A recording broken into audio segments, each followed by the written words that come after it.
wonderful Wednesday afternoon. Happy July 3rd.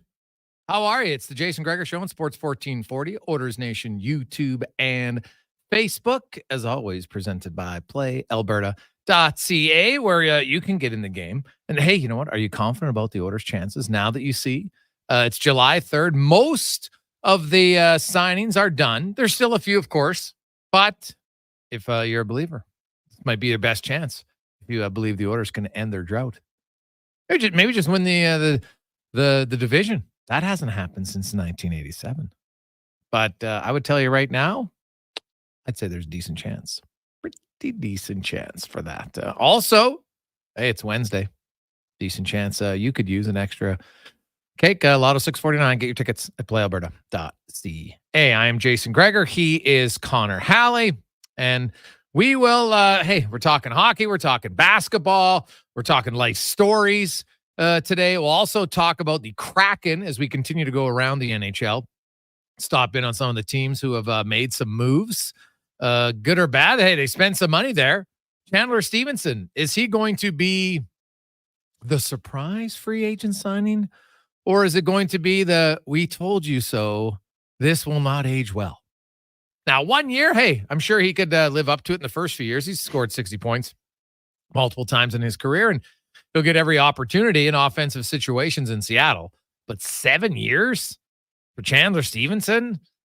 Like, there is my poster child for why the NHL should have maximum 5-year terms after the age of 28. Now, your star players, yeah, they'll get paid, and they'll still be good afterwards. But like Chandler, he might have 4 good years in him. Is he squeezing out 5? Definitely, I don't think 6 or 7. Not at that cap hit. Right? And I know some owners like, we'll just buy him out near the end. But if you're the player, that's dead cap space that's not in use. Right? That's the issue.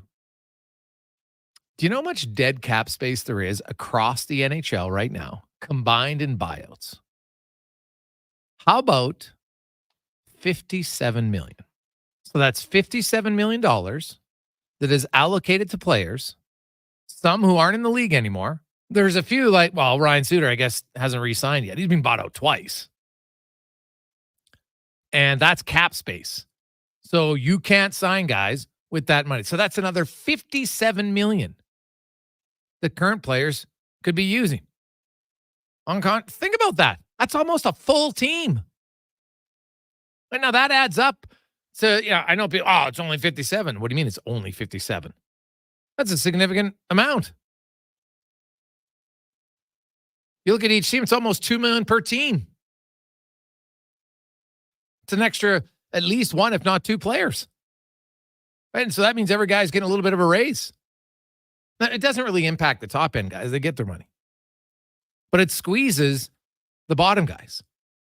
Right? So if you think every one of your bottom players, if you got the extra $2 million, you look and say, hey, we got 8 guys. They split that $2 million per team. Not bad at all. Right? It's another $250K. Trust me. When you have money, you never don't say, don't give me more. I don't know many people who do that. So we'll see. Speck will be by DVD. Jeff Baker will join us from Seattle. Rupper will be by. We'll have Paul Sir basketball. The Canadian women's Olympic team was announced today in basketball. No surprise, Kia Nurse, one of the headliners. We'll talk about that team. The youngest ever 18-year-old for Team Canada. We'll get into that. Also, some of the NHL signings. They'll continue on. Lundell. Now, this isn't new, but he signs a 6-year extension. $30 million to stay with the Florida Panthers. Not bad. Not bad at all, I would say. I'm still surprised the one team, the Anaheim Ducks. The Anaheim Ducks have virtually did nothing in free agency. Like they got Harkins on a 2-year contract. Right? Leeson and Eichner, now 2 guys that were already there. So Pat Verbeek and the Ducks. Now, maybe they're just going to look and say, hey, we'll just go bargain hunting. We're not going to overspend on guys. We're not going to get caught up on bad deals. So actually, I don't think it's a bad plan. When I look at some of the contracts that San Jose signed, like San Jose isn't going to be good at all, right? And they decided, hey, we want to get some players, okay, but like Wenberg, $5 million, like that guy just got bought out of a contract a few years ago because he couldn't live up to it, and they basically gave him the exact same money. Good for him. But I'm sorry. And, Tyler Toffoli, guys, won cups. He's bounced around. He wants some security because he's been traded twice at the deadline. I get it. You got a young family. You don't want that. So he goes to a team where he's going to be looked upon to be a leader and try to help some of their young guys. And there's value in that. No question. But I don't think it's going to really, change a whole bunch for the San Jose Sharks at all, if I'm being honest. So we'll go around the league. You look at it already. And here we are, like I said, man, we're under 3 months away, right? Just over 3 months, and then boom, we're right back into things. This would be great for the NHL season. And, the orders right now, you talk to everybody around the league in different markets, and they're like, man, the orders look good, like real good. And what's interesting is I know there's some people, defense. Could they improve the defense? Yes. But it's not like it's a glaring weakness that makes the team terrible.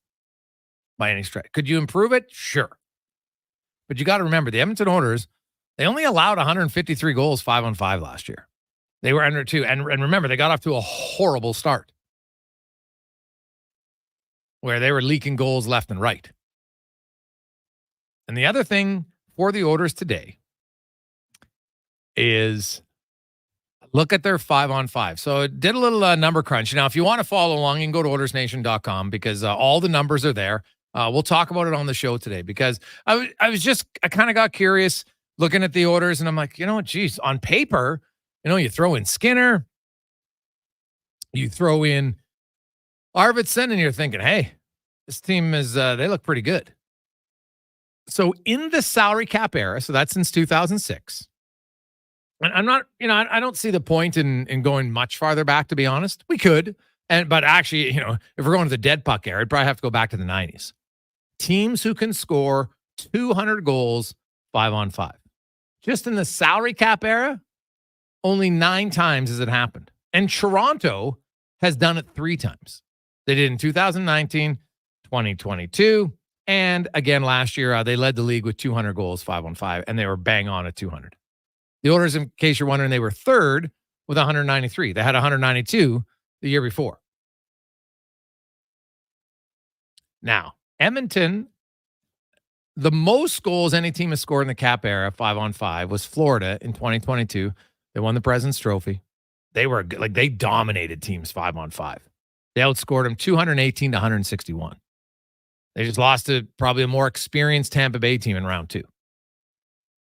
And they had 218 goals with an 8.95 shooting percentage, the worst of any of the 9 teams who have done it. And this is where I think the Edmonton Oilers this season have a very realistic shot to get it over 200 and become the 10th team to do it.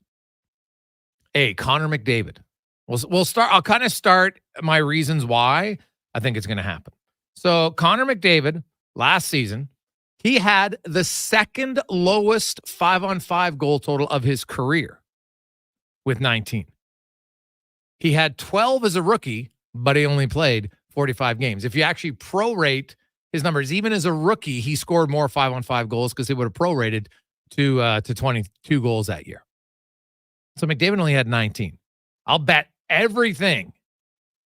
If they would put that online and play Alberta.ca, Connor McDavid, 25-on-5 goals, sign me up all day, every day. This guy has scored 32. He scored 27, 26, 25. I have no issues with him, jumping up at least 5, 6, 7 goals, 5-on-5. Now, does he get back to 32 when he scored 64? Maybe not. But I don't rule out anything for McDavid. He battled an oblique core muscle injury all season long. It limited his shooting. You saw at times you just didn't want to shoot, right? Because sometimes when you shoot, it would aggravate it. And that saw him drop his goal totals in half from 64 to 32. I don't know if he'll get 64, but I think he'll be much closer to 50 goals next season. And we'll see a big increase at his 5-on-5. Leon Draisaitl, last 6 seasons, his lowest goal total 5-on-5. He had 15. He's had 28, 26. In 2021, if you're prorated, it would have had 23. Right, in 2021, the shortened season due to COVID. Even in the year that they cut off the final 11 games for the Oilers, he already had 22. So there's another year he was up around 25. So Leon Draisaitl, another guy that I think goes up. Connor Brown. Connor Brown had a 4.1 shooting percentage last year. You all watched him. We all saw the difference in Connor Brown. Once he got his pop back in his legs, big difference. So prior to last season, his career shooting percentage was 10.8. He was down to 4.1. Now, I'm saying, like, could he get 9 or 10 goals 5-on-5? They all add up. It's, I'm not saying Connor Brown's going to score 15 goals 5-on-5, but he probably gets back to his normal. So shooting percentage, 9.91 is his career average. He's a guy who should be anywhere between 9 to 11 at the top end, 5-on-5 goals. Now, he could always have a great year and surpass that, but let's just go 9. Well, then he improves. Janmark's probably got a few extra goals in him. He had one of his lowest shooting percentages as well. I mentioned Jeff Skinner. Like Jeff Skinner, this guy can score. Arvidsson. Arvidsson, I think, is the guy who closest resembles Evander Kane. So Evander Kane had 15 5-on-5 goals last year. Evander Kane is historically around an 890 shooting percentage, 8.9. He was 8.1 last. He's right kind of where he was. He's a decent heavy volume shooter. He's just not as good of a pure finisher as Jeff Skinner. Now, Jeff Skinner, 25, 25, 15. That's his last 3 years of 5-on-5 scoring. 25, 25, 15. The guy knows how to score 5-on-5. And he's done that without a McDavid or a Draisaitl as a centerman. So Jeff Skinner, really good shooter, knows how to find the openings, and now he's going to play with two of the best passers in the NHL. I don't know if he's going to play more with McDavid or Draisaitl. I have no idea. We'll see how it plays out. But is anybody going to be surprised if Jeff Skinner's back in 20, 25 goals, 5-on-5? Not at all. Because he's not a guy who pads his goal totals on the power play. Especially in Edmonton, he's not going to get a lot of power play time. He'll get a little bit. And him and Arvidsson, on the second unit, sure. Right, they throw in Adam Henrique if they want. Ryan McLeod. Whoever goes in there, they'll do something. Now, the one guy who I think is going to be hard-pressed to match his totals last year was Zach Hyman. Zach Hyman had 36 5-on-5 goals. Only 2 players in the salary cap era have scored more. Steven Stamkos had 41 in 2012, and Austin Matthews had 38 last year and in 2023 and 2024. He's a pretty good scorer 5-on-5. Why can't score in the power play? Like, I would love to do a deep dive on that. Why Austin Matthews can't be more of a dominant shooter on the power play. I don't really understand it. Ovechkin, like, people kind of downplay it. I'm like, what? What are you talking about? It's like dries up. No, he scores too much in the power play. Oh, really? If it was so easy, why is no one else doing it? It's hard to score anywhere. But Austin Matthews, as good of a scorer as 5-on-5, which in theory is harder to score. In theory, because it's 5-on-5. Doesn't mean it's easy to score in the power play. It's just easier. So Zach Hyman had 36 goals. Now, Zach Hyman is a very different player when you look at Zach Hyman's time in Toronto and Zach Hyman's time in Edmonton. Right, Zach Hyman in Edmonton has 72 goals. This is 5-on-5 in 572 shots, and he's played 235 games for the Oilers. In Toronto, he had 57 goals, basically the same amount of shots, 597, but he played 110 more games. So he played 110 more games in Toronto, and he had 15 fewer goals. It's night and day, right? Like his shooting percentage in Edmonton is 12.6. Well, it's actually 12.59, but let's round up. He was 16 last year, so it's probably a little bit high. But the way Zach Hyman plays, who he plays with, how he's always looking to improve around the net, I'm not going to be shocked if Zach Hyman's 30 goals, 5-on-5 again. Like 36 might be hard to obtain. The Oilers' defense has been very consistent in chipping in 5-on-5 scoring. They've got Nurse, Ekholm, and Bouchard. All three of them rank amongst the top 20 defensemen in 5-on-5 just in goals over the last 3 years. So they've combined for 63 goals 5-on-5 the last 3 years, an average of 21 a year. Bouchard didn't set a career high in 5-on-5 goals last year. He did in power play goals, but not 5-on-5. No, Nurse has always been a pretty good 5-on-5 goal scorer. Same with Ekholm. So I don't see that changing on the back end. Does Philip Broberg give you more overall offense, you would think, than Vincent Desharnais? Now, maybe not. Like, I don't think he's going to, Desharnais had what, 1 goal? Are we going to see Broberg jump to 5? I don't know. But even if it's 4, still a significant increase. So I think Edmonton, if there's things to watch for, and trust me, it's going to be a long season, Oilers fans. I know that after you go to Game 7 of the Stanley Cup Final, you're going to get in your head that playoffs are all that matter. And to an extent, that's true. But you still need the regular season to try to help set up for playoff success. And I think the number one thing for the Edmonton Oilers is to have home ice advantage for more than one round. I think they would like to finish first in the West and kind of punch their ticket to ensure that they have home ice for the first 3 rounds. Now, they won in Vancouver in Game 7. But if Game 1 of the Stanley Cup Final or Game 7 of the Stanley Cup Final was at home, do they win? We'll never know. But I think you would want to take that chance. And that's why I think the goal for the Edmonton Oilers, you can't win the Cup in October, but you can put yourself in a better position to win it by having a good start and by securing home ice advantage for as long as you can. So, hey, guys, does Lavoie play with RNH and McLeod next year? Oh, I don't know, man. How?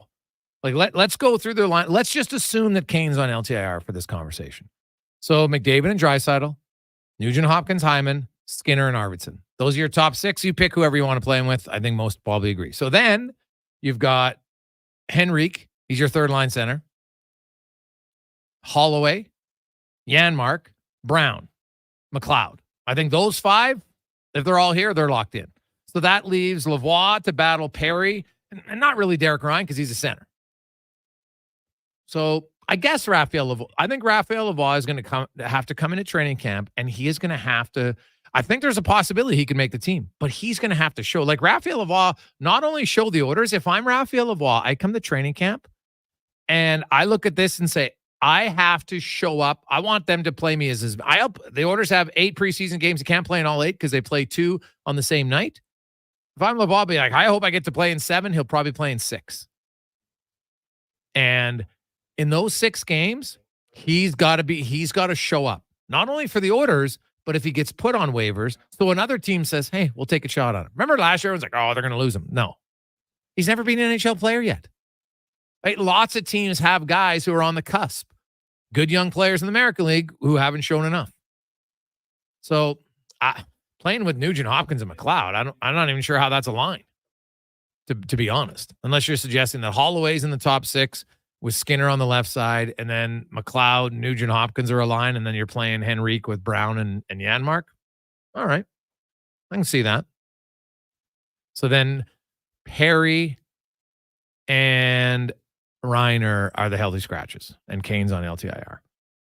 It's possible for Lavoie, but I think he has to play extremely desperate and be very noticeable in the preseason for him to get a chance this season. Quick break. When we return, we'll get to the oil report. It's Jason Gregor, Connor Halley with you. You can always get involved. 833-401-1440. 833-401-1440 in our eWell inbox, your partner in power, ewel.ca. Rule number 33. White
Oh, man. I like when we just get random questions on the text line that have nothing to do with what we're talking about, but they easily could be a segment. I think we might do that. Oh, this is an unbelievable question from Bones. We'll get into that in a second. Oh, because honestly, like it is a really good question. So we'll get into that in a sec. Let's get to the oil report brought to you by VolvoCarsEdmonton.com. They are Alberta's number one, actually Canada's number one Volvo dealership. New cars and sales. They're also a 13-time Excellence Award winner. Sales and service. So good that the Swede, because hey, Volvo, where is it made? Where are the cars from? Sweden. So of course, Mr. Ekholm, big fan. He'll be doing a signing there this summer. I'll let everybody know when he does it. So get down there, VolvoCarsEdmonton.com. It's good for the Viking. It's good for you. Tyler Yaremchuk from Oilers Nation and the DFO Rundown joins us. Ty, how you doing? I'm good. Greg's enjoying not a great summer day, but a summer day nonetheless. Hey, you know what? There's no smoke out there, so I am. It's all good, and now into summer workouts and training, and trying to get back in shape after a few months of maybe of there's just too many sweets in the press box. That's a problem. And I got no discipline whatsoever. So now is the time to work it all off. We talked about the Oilers a lot since they made all their moves. There's really nothing I think to complain about when you look at where the Oilers roster stacks up right now. I think they're the favorite in the West on paper. Jeff Jackson, the one thing we'll talk about was Jeff Jackson brought up the word hip. And he did say, hip, which we've said before. And I'm like, no, you haven't. No one's mentioned hip for Evander Kane, not even Kane himself. And when it's a hip, that puts it in, that really got my spidey sense tingling on, potentially, that's the key word, potentially here of Kane maybe, having a tougher offseason of rehab or maybe having to contemplate surgery. Yeah, like again, Jeff Jackson's a smart guy. He doesn't say anything by accident or anything like that. So I don't think it's a slip of the tongue when he says hip kind of the way he does. And again, considering how they spent on July 1st, they have to have a plan. There's no way they've gone over the cap 2.4 million, have kicked their feet up and been like, we'll sort it out in August, or maybe things will work themselves out. So I can't imagine they bring back all the players that they do without some sort of an idea of how they can work themselves out of the salary cap jam. And the easiest way, I suppose, would be Kane going on LTIR. It's either that or a CC trade. I really don't see a third option.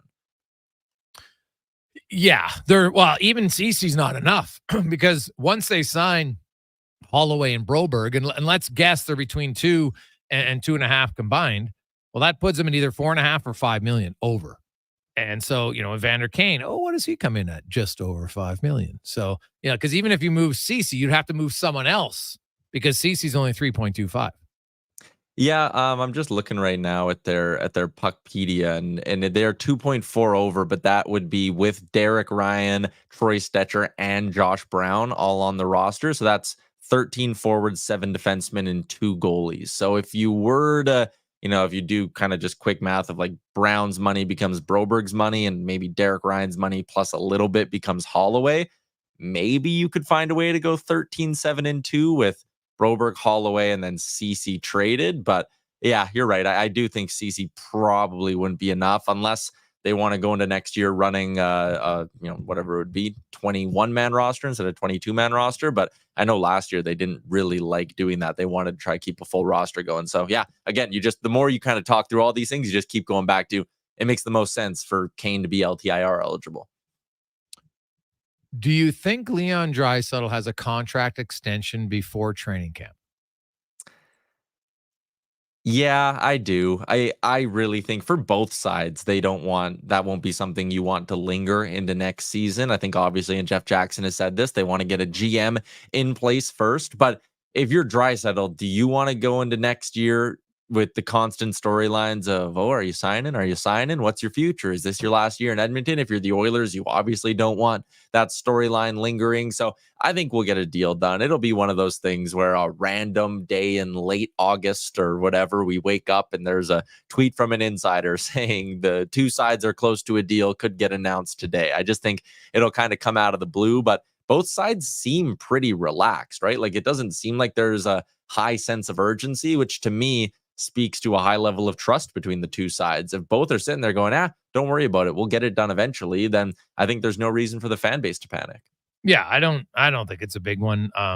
First of all, Jeff Jackson, he gave himself some time by saying, hey, we're not really going to have strong negotiations until we get a GM in place. I know Frank talked about, Bowman, and said, hey, Edmonton had looked at him last year, but then they hired Jackson. Well, so if I'm Jeff Jackson, why would I hire him? A, for that reason, but B, why would I hire him anyway? I don't see, when you look at what their management team did now, like, is Stan Bowman some super GM? Like, what's going to be the biggest job of the GM? I guess negotiating the Draisaitl contract, but I don't think it's that hard. Like, let's be honest. It's going to come down to how many years does he want and what's the AAV. It's going to, I don't think it's any lower than 13 mil easily. It's probably 13.5 to 14. So you'll negotiate whether you get him for 13.5 or 14. It's not a crazy negotiation, I don't think, whatsoever. The Evan Bouchard one might be more of an interesting decision on how they go about that. But I just don't see the need to go after Bowman, considering what happened in Chicago, considering where they are as an organization, that they don't necessarily need some grandioso, super experienced GM here. No, yeah, especially when you look at kind of who's around in that front office and what Jeff Jackson can do, like the Draisaitl negotiation as well. It's not like it's just Draisaitl's agent and whoever the GM is locked into a room and sorting it out together. Like, everyone in that front office will be involved. So I agree. The Bowman thing, you're right. He's not some super GM. And I know he was a part of that Hawks dynasty, but Dale Talon's fingerprints were all over that as well. I don't see the reason to bring on that amount of negative PR, setting aside the conversation about if he should even be working in hockey. From an Oilers perspective, the vibes are so good right now. You got this team that's a Stanley Cup contender. Next year, you're going to come into the year as the betting odds favorite to win it all. Why would you want to attract that negative storyline? If you're the organization, why would you want Connor McDavid to have to sit there in front of media and explain this and give his takes on this and all of that? I think it would be a ridiculous choice. And I'm really hoping they go a different direction, because there's a lot of really good candidates out there. There's good experienced candidates if you want to go that route, or you can go kind of the new route. Like, I love the idea of a Matthew Darche from Tampa Bay, someone like that who's been working as an assistant GM for a number of years and is ready to take that next step. Because again, Jeff Jackson is proven he can kind of oversee this stuff. He can do a good job of it. You don't need someone who has been through this for the last decade. You can take a stab at someone who's a little bit less experienced with a little bit more upside. Yeah. I think Jeff Jackson and his management team showed they know how to negotiate. And the other thing is, Edmonton's a good team now.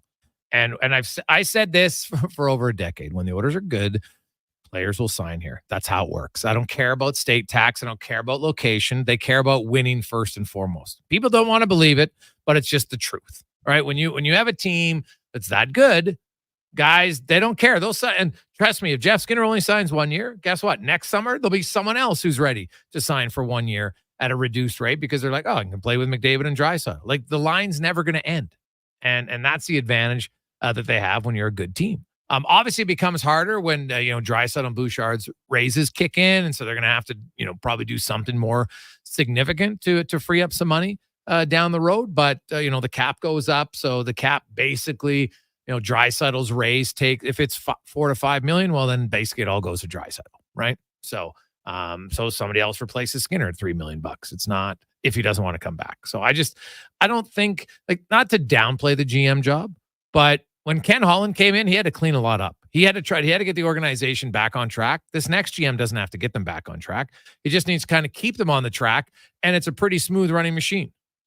Yeah, like I was joking on my show the other day, and I know the Bouchard extension has to come, but once they hire a new GM, they'll get Draisaitl signed, and then basically that GM's only job is to probably find a top 4 right-handed defenseman, and they'll have until the trade deadline to do it. Like, there's not a lot of stuff, not a lot of big pieces that need to be added to this team over the next, again, 6 to 8 months. And I'm getting way ahead of myself talking about next year's trade deadline, but it just kind of, I'm just agreeing with you more or less. It's that, yeah, whoever comes in here, they're not going to have to go digging through the weeds of free agency in August going, we need to find a middle 6 winger. We need to find some center depth. Like, they're deep in every position up front. They have a bunch of pieces now on the back end. And this blue line, as it's constructed, is shown it's good enough to get you through the playoffs. So it can get you to at least the trade deadline next year if everyone stays healthy. It's a really, really complete roster at this moment. So again, that just goes to, I think you can afford to take a chance on a GM who isn't quite as experienced, because they can kind of slowly walk into this role. It's not like you're hiring them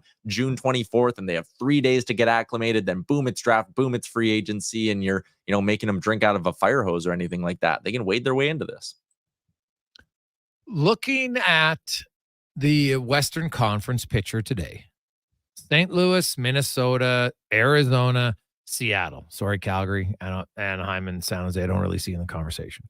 Those 4 teams, which one do you give the best chance to get back in the playoffs next year, and who would they knock out? Oof. So Seattle's interesting to me because, I like Chandler Stevenson and I like Brandon Montour. I think those contracts are going to be atrocious in a couple of years, considering they're both already 30, but in a 1-year vacuum, can Stevenson give him some good center depth and help out? Maybe shelter Matty Beniers a bit? Yes. Can Brandon Montour help out in terms of helping them get out of their own zone? Yes. So I think I can expect a bump up from Seattle, but again, I don't think I love that forward group there. Goaltending's always a question mark with them. I might give Utah the best chance next year. That goaltending tandem was solid next year. Now it's going to have an even better blue line in front of them. They got some really, really interesting young pieces up front. I'm a big Dylan Gunther fan. I'm a big Clayton Keller fan. He's obviously more established, but I think Utah, there'll be a ton of excitement there in that organization with them being in a new spot. I like what they've done so far in the offseason. They still have assets as well if they want to go make another splash and maybe acquire like a Martin Necas or someone like that, or maybe even a Patrick Laine to add some scoring punch. I think right now, out of that kind of crew that's in the mushy middle, I think I give Utah the best chance of shooting into the playoffs. And who's most likely to fall out? Is it weird for me to kind of want to lean towards Winnipeg? They haven't done a lot this offseason. Hellebuck was at a Vezina level last year, and they made it in, and they made it in comfortably. I understand that, but they didn't add a ton. I think that blue line leaves you wanting a little bit more. If they end up moving on from Ehlers and aren't able to bring in a piece to replace them, you wonder about scoring depth there. Maybe Winnipeg's the bubble team, maybe LA as well. I haven't loved LA's offseason, so it'd be a toss-up for me between LA and Winnipeg, and I think I give the best chance to Utah. It'll be interesting. I think Edmonton, and I thought their chances last year were good, but right now today, I think this will be the best chance they've ever had to end their divisionless winning drought, which they haven't won since 1987. So I would start there, and I think that's going to be their goal. Is step one, you win your division, because if you look back, and I know this has nothing to do with 06, but you start on the road in the Stanley Cup final, you lose game 1, you lose game 7. They're all on the road, and I just wonder for Edmonton the advantage of having that. It's one less flight, right, as well when you get to start on the road because you're at home already. So there are definitely some advantages for sure to do it, less travel, all those sorts of things. So.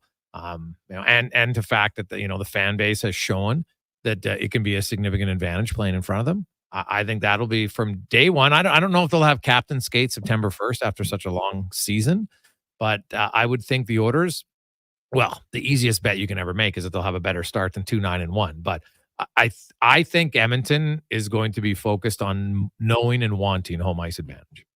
Yeah, I agree with your take on the division. I know, listen, the regular season isn't won in the offseason, and there are plenty of examples of, teams that won the offseason coming out and underachieving the next year. But, I haven't loved what Vegas has done. And I guess if they're healthy next year, that'll be a big boost, having both Hurdle and Stone in the lineup at the same time. But outside of that, haven't loved what Vegas has done. Vancouver, I think, has just kind of stood pat. I think it's hard to say if they're better or worse than they were when the season ended. Although, again, a healthy Thatcher Demko changes a lot there. LA, I think, has gotten worse. They didn't solve their goaltending in my eyes. So, yeah, I think when you look at the division, it'll be interesting to see when the betting odds open up. But I think Edmonton's clearing away the favorite, and I bet you they're going to be like minus 150, minus 175, somewhere in that range. And the most fascinating team for me, and it would be a big drop, but the Colorado Avalanche, they don't know yet about Nichushkin. They don't know about Landeskog. That's two pretty big question mark. Now they still have McKinnon and Rantanen and Makar, and so you'd think, hey, that Devon Taves, you'd think it's going to be enough, and it probably is enough. But if they don't have those two, like that's $13 million in cap space, but there's not really $13 million to go play with. So what do? I am fascinated to see Colorado when we get to training camp and see where they're at and who's there. Yeah, that's interesting. Similar to the Oilers with Kane, I wonder if maybe, and I guess it's not, I know it's totally different circumstances, but I don't wonder if Colorado internally already kind of knows what's going to happen with Nichushkin there. And if they can, terminate that contract when he's out of the player assistance program, or what's going to happen. Because again, just kind of looking at the way they've gone about the offseason, they didn't move on from Ross Colton. It looked like maybe he was going to be a cap dump. They gave Drouin $2.5 million.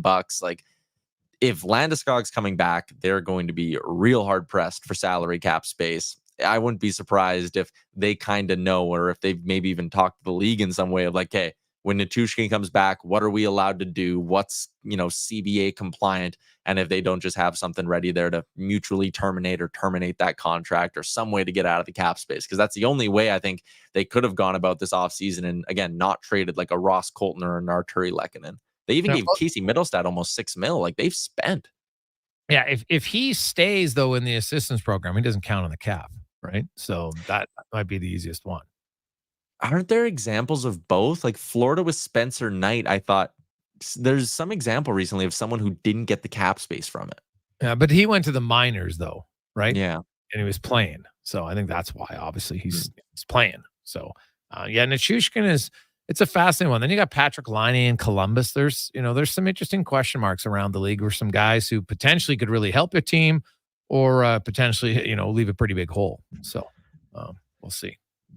Ty, good stuff, my man. Have yourself a great Wednesday. We'll chat with you on the rundown tomorrow. Sounds good. See ya. There you go. That's Tyler Yaremchuk from Oilers Nation and the DFO rundown. Lots of text flying in. 833-401-1440. Hey, Gregor, is it true that Holland had enough of the media and fan base? I find that hard to believe, but I've heard it from multiple sources. Well, I can tell you in my conversations with Ken, I've never met a GM who answered texts or phone calls quicker or more respectfully than Ken Holland in my 20 plus years working. Not even close. So now, I'd never heard, and Ken Holland's never really been attacked by anybody that I've seen in articles. So I don't think there's any truth to that at all. Ken Holland's going to be 69. He is being here for a long time. And I think the organization, when Jeff Jackson came in, Ken even admitted that, okay, it's kind of his team now.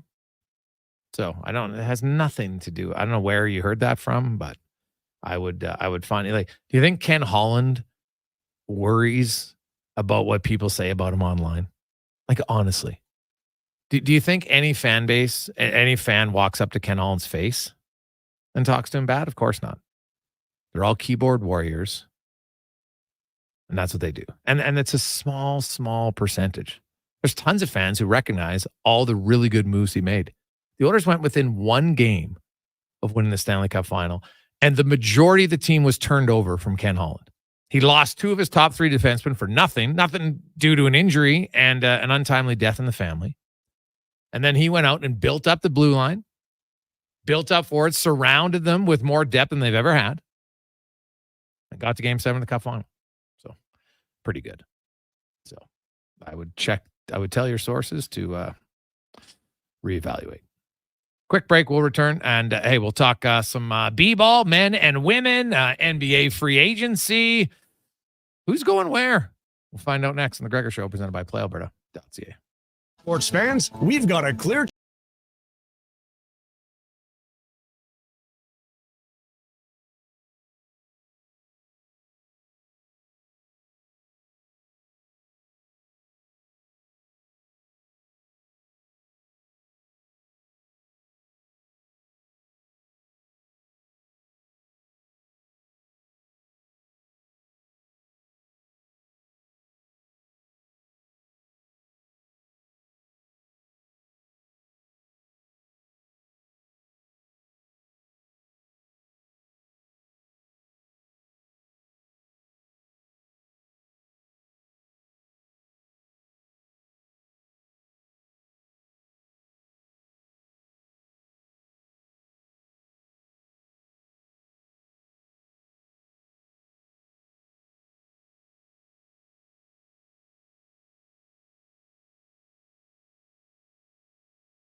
Gregor, Connor Halley, Sports 1440, Oilers Nation, YouTube, and Facebook. Hope you're having yourselves a wonderful day as we make our way through Wednesday afternoon. The brick tournament continues on here at West Edmonton Mall. For those of you who like a little shopping, you stop in. The kids are fired up. It's always a good time.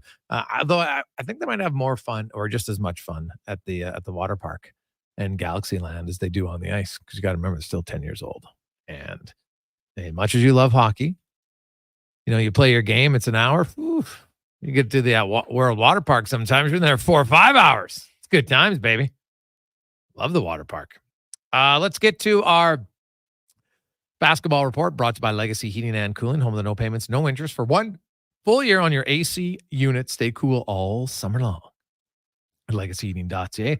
Host of the basketball show, weekends every Saturday, 10 a.m. here on Sports 1440. Paul Sir joins us. And Paul, the women announced the Olympic roster. Any surprises for you? No, the only surprise I would say is a pleasant one, Jason, and that's Calgary's Yvonne Edgem makes the senior women's national team, is going to go play in the Olympics. So really excited about that. Right, 18 years of age. She's a little older than that. She's in her 4th year at Gonzaga. She's 21. No, who's the 18-year-old that made it then? That was that. I think that was that Filipina that made it.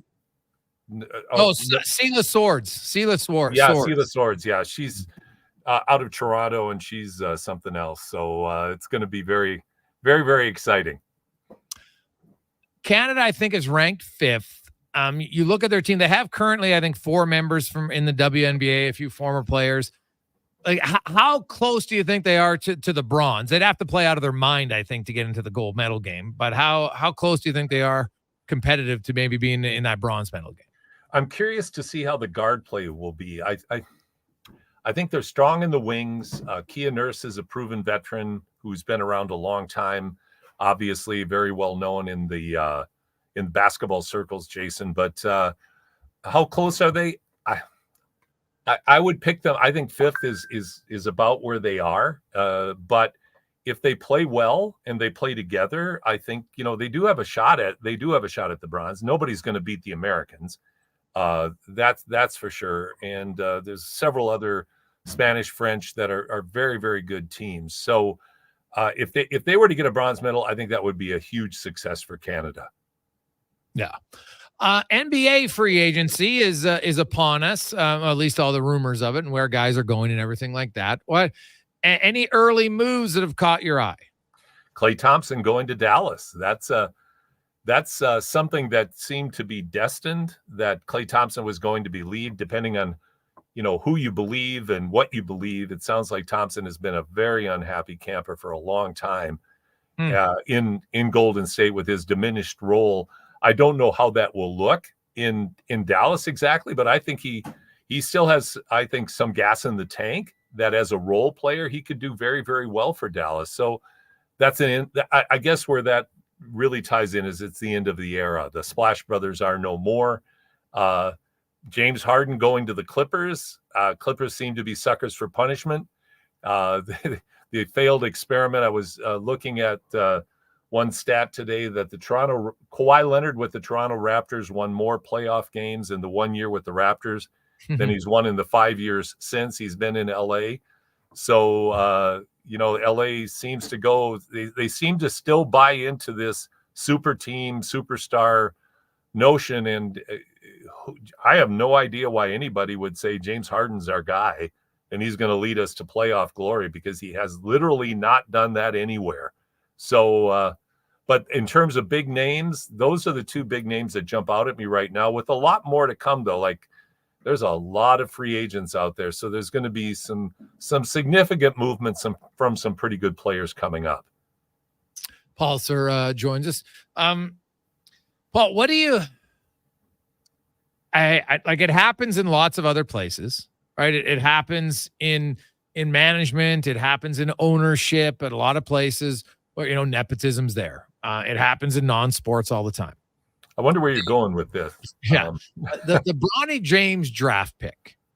Now I saw a comment. He said, "Hey, I didn't really get an opportunity at USC. Honestly, I didn't follow UFC at all, so I can't even make a comment on that." How like how remotely close is he to even being a competitive NBA player in your eyes? I have no idea. Here's what I see: a 6'2" guard who's very athletic, can't shoot consistently. And when you have the general manager of the Lakers coming out talking about he's going to be a defensive stopper and he really figures into their plans, that's got nepotism written all over it, because you never talk about the 55th draft pick as if he's going to be an impact player, especially on the defensive end. I don't think Bronny's going to be a real good NBA player at this juncture until he has some years to develop his game and mature his game, because really and truly, aside from the fact that LeBron James is his dad, in a million years, he never would have been drafted in the second round by anybody if he were just one of those guys coming out of college with the resume that he doesn't have. So, yeah, is he a legitimate defensive player?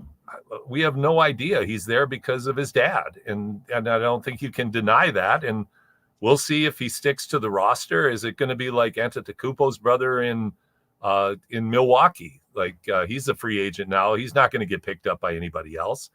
So I feel for Bronny in a way, except that he's going to be making millions of dollars. So I don't feel too badly for him, but I feel for him from the standpoint of having his dad's shadow looming over him everywhere he goes. Yeah, I'm not sure why it's a healthy situation at all. And he's got to convince himself, oh, they didn't draft me because of my dad. Like, to have to say that publicly, like, there's no way you believe that. I'm sorry. I can't wrap my head around it. And there's another aspect to the Lakers operation. The Lakers are one of the few NBA teams owned by the Buss family, but one of the few NBA teams where that is their only business. Their business of making money is through the Los Angeles Lakers. They're not part of a multinational, multi-billion corporation. The Lakers are it for the Buss family, but they seem to keep making similar decisions. They just signed LeBron to a max contract. There was rumor that LeBron was going to be willing to give up to $20 million off his signing to try to get another player, but in the end, he signed for the dough, similar to what Kobe Bryant did, which really hamstrung the Lakers from getting better. Now the Lakers' ability to add new players diminishes greatly, so they're going to be a mediocre team again next year. Yeah. Oh, 100%.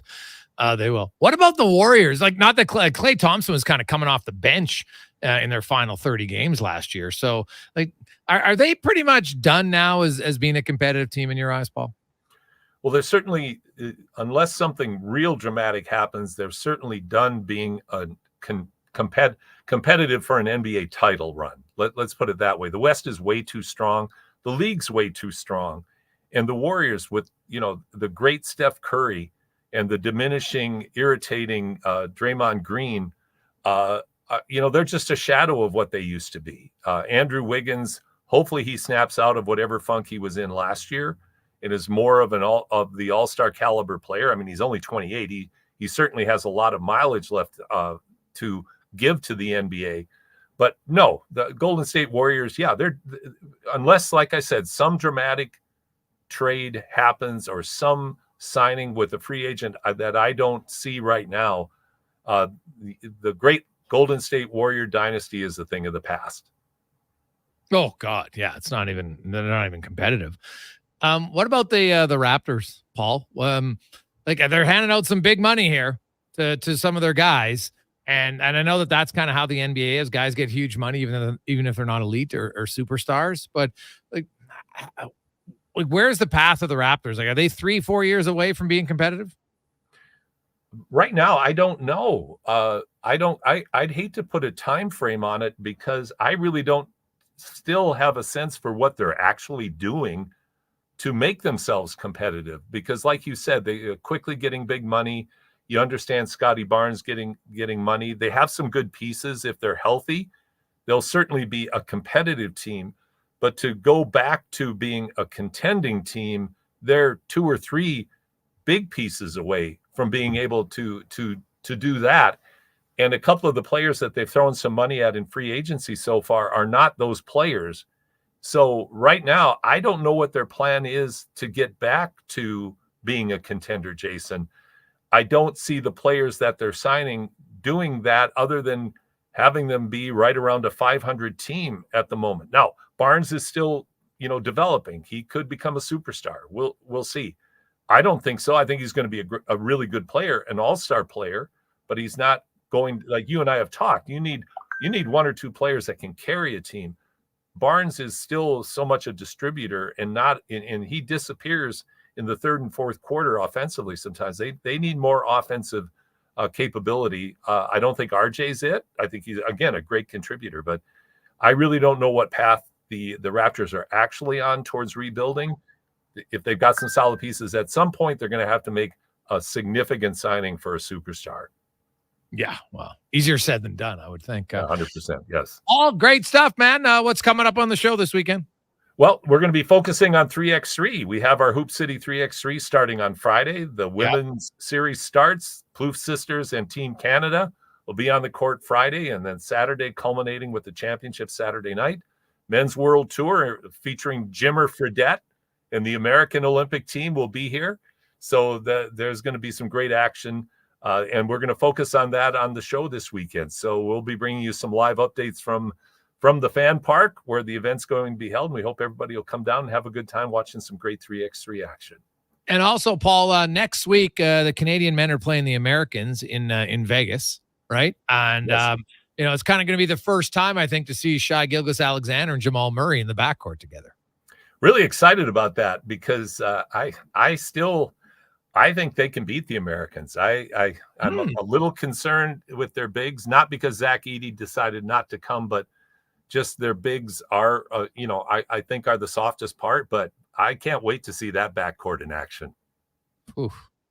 Yeah, it's going to be fun for sure. And they got some really good defenders, right? Lou Dort can really defend.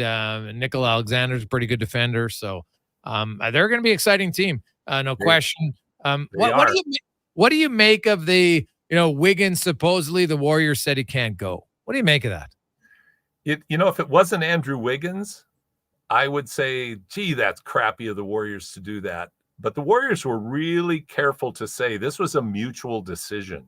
Mm-hmm. They were very careful. And Wiggins' track history with Team Canada is a very conditional one.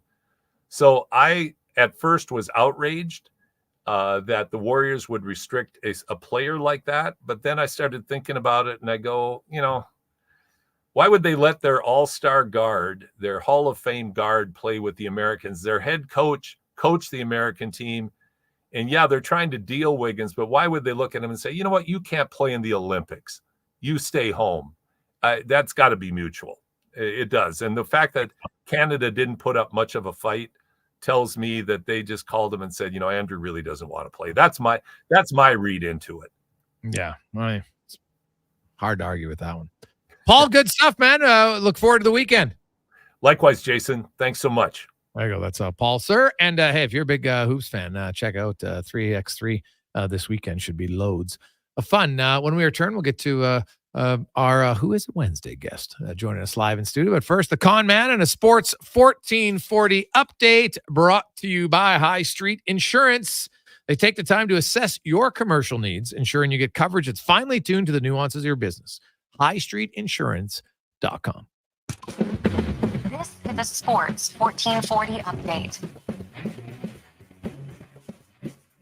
Seattle Kraken made history today, hiring Jessica Campbell as an assistant coach. With the hiring, Campbell becomes the first full-time female assistant coach in the NHL to work behind the bench during a regular season. The Kraken said in a statement, Bob Woods also joined Dan Bylsma coaching staff in Seattle, which includes assistant Dave Lowry, goaltending coach Steve Briere, video coach Tim Ohashi, and video assistant Brady Morgan.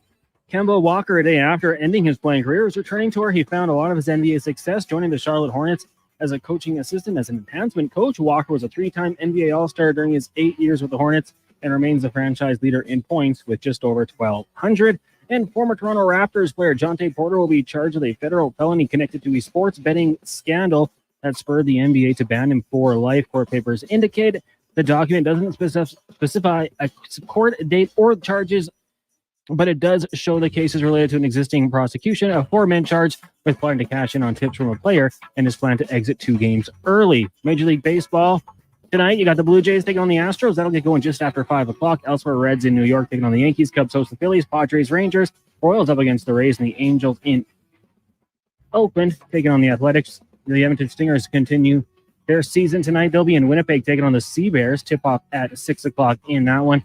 And in the WNBA, you got the Mercury taking on the Wings at 6 o'clock. In the tennis world, Bianca Andreescu advancing to the third round at Wimbledon with a victory over Linda Novoska of Czechia earlier today. She now awaits her next opponent. Coming up in hour 2 of the Jason Gregor Show, it's another edition of Who Is It Wednesday. I'm Connor Halley. This has been a Sports 1440 update.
Jason Gregor, Connor Halley with you on Sports 1440, Oilers Nation, YouTube and Facebook. Hope you're having a lovely Wednesday. Happy hump day. It's almost done. Although, really, is there even a hump day when it's only a 4-day work week for most of us? So, not at all. Oiler fans still pretty fired up, of course, over free agency and the devastation of losing in Game 7 and quickly able to turn the page and look ahead to next year, where on paper the Oilers look like they should be a very, very competitive team.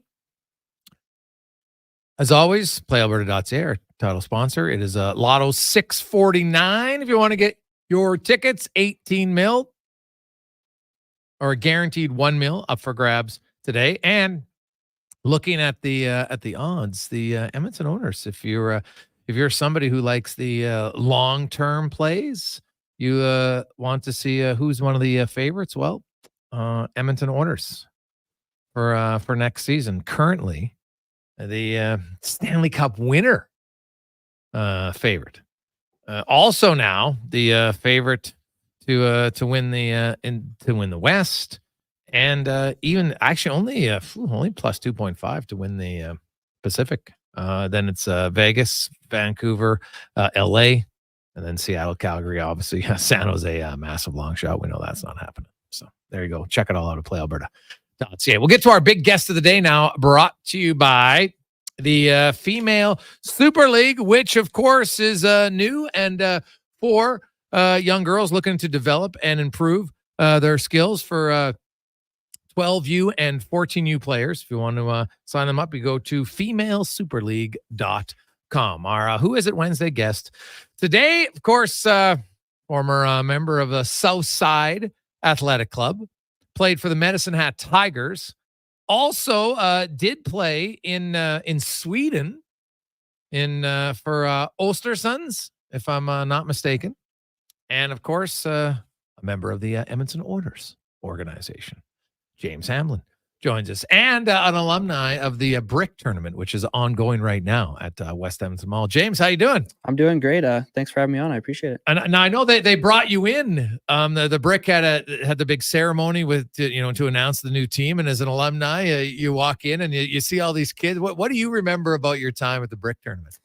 I mean, I have so many incredible memories. I think my time there, I think back a lot to kind of the friendships that I made, and you kind of see that when you walk into that jersey ceremony that they had. Just these kids that are having fun with one another and are getting excited, and I still have a lot of those friendships now, and that's kind of the biggest thing that I remember. Who was on your team from guys like that are now in the league? Yeah, so guys in the NHL, you have Ian Mitchell, just signed another 1-year contract with Boston.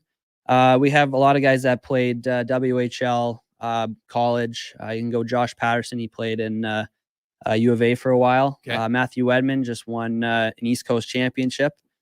You can kind of go down the line. Ethan McAdoo, he played in UBC this past season. Kyler Kupka, he played St. Cloud University this past year. And so, yeah, we have keep in touch with a lot of the guys. Yeah, especially the guys that are kind of around Edmonton. Okay. You see a lot of them in the summer, and it's always good to reminisce and see those guys. Now, did you have more fun playing or going to the water park? I think playing. I think when I think about fun, I think about winning it. Yeah. And unfortunately, I'll say that we're the last Brick team that's won it back in 2009. Hopefully, by the end of this week, that I can stop saying that and stop telling everyone that. But I remember that was my favorite memory. Oh, man. And at that point, obviously you haven't won the Stanley Cup yet, so you can't, but for a 10-year-old kid, that's probably one of the biggest, any championship at any age of your life it's fun just because you get the euphoria of winning. Everybody's going crazy, right? You have to put in a lot of time. It's not just a tournament for the Brick. It's all the tryouts and then the practices and everything leading up to it. So for a 10-year-old that was like the peak, I'm assuming. Yeah, it is your Stanley Cup, right? As a 10-year-old. And like you said, there's a lot that goes into it. It's that whole tryout process. A lot of the guys that played on that Brick team, we all played on the same spring team. So there was a big group of us that had kind of been working kind of towards the Brick tournament for many years, and to all kind of make that team and then eventually win it. It makes it a little bit more special knowing that we put all that work in together. So you went from there, kind of give me, it might even go back a little bit further in your hockey playing career. Like, you obviously were a kid who was kind of pretty good right from the get-go. Where did the passion and maybe the skill set for hockey come from? Yeah, I don't know where the skill set came from. I think I've always had the passion for hockey. Being an Oilers fan, I always had to get to the games early, watch warm up, and I always loved that stuff. For me, yes, I excelled kind of at a young age.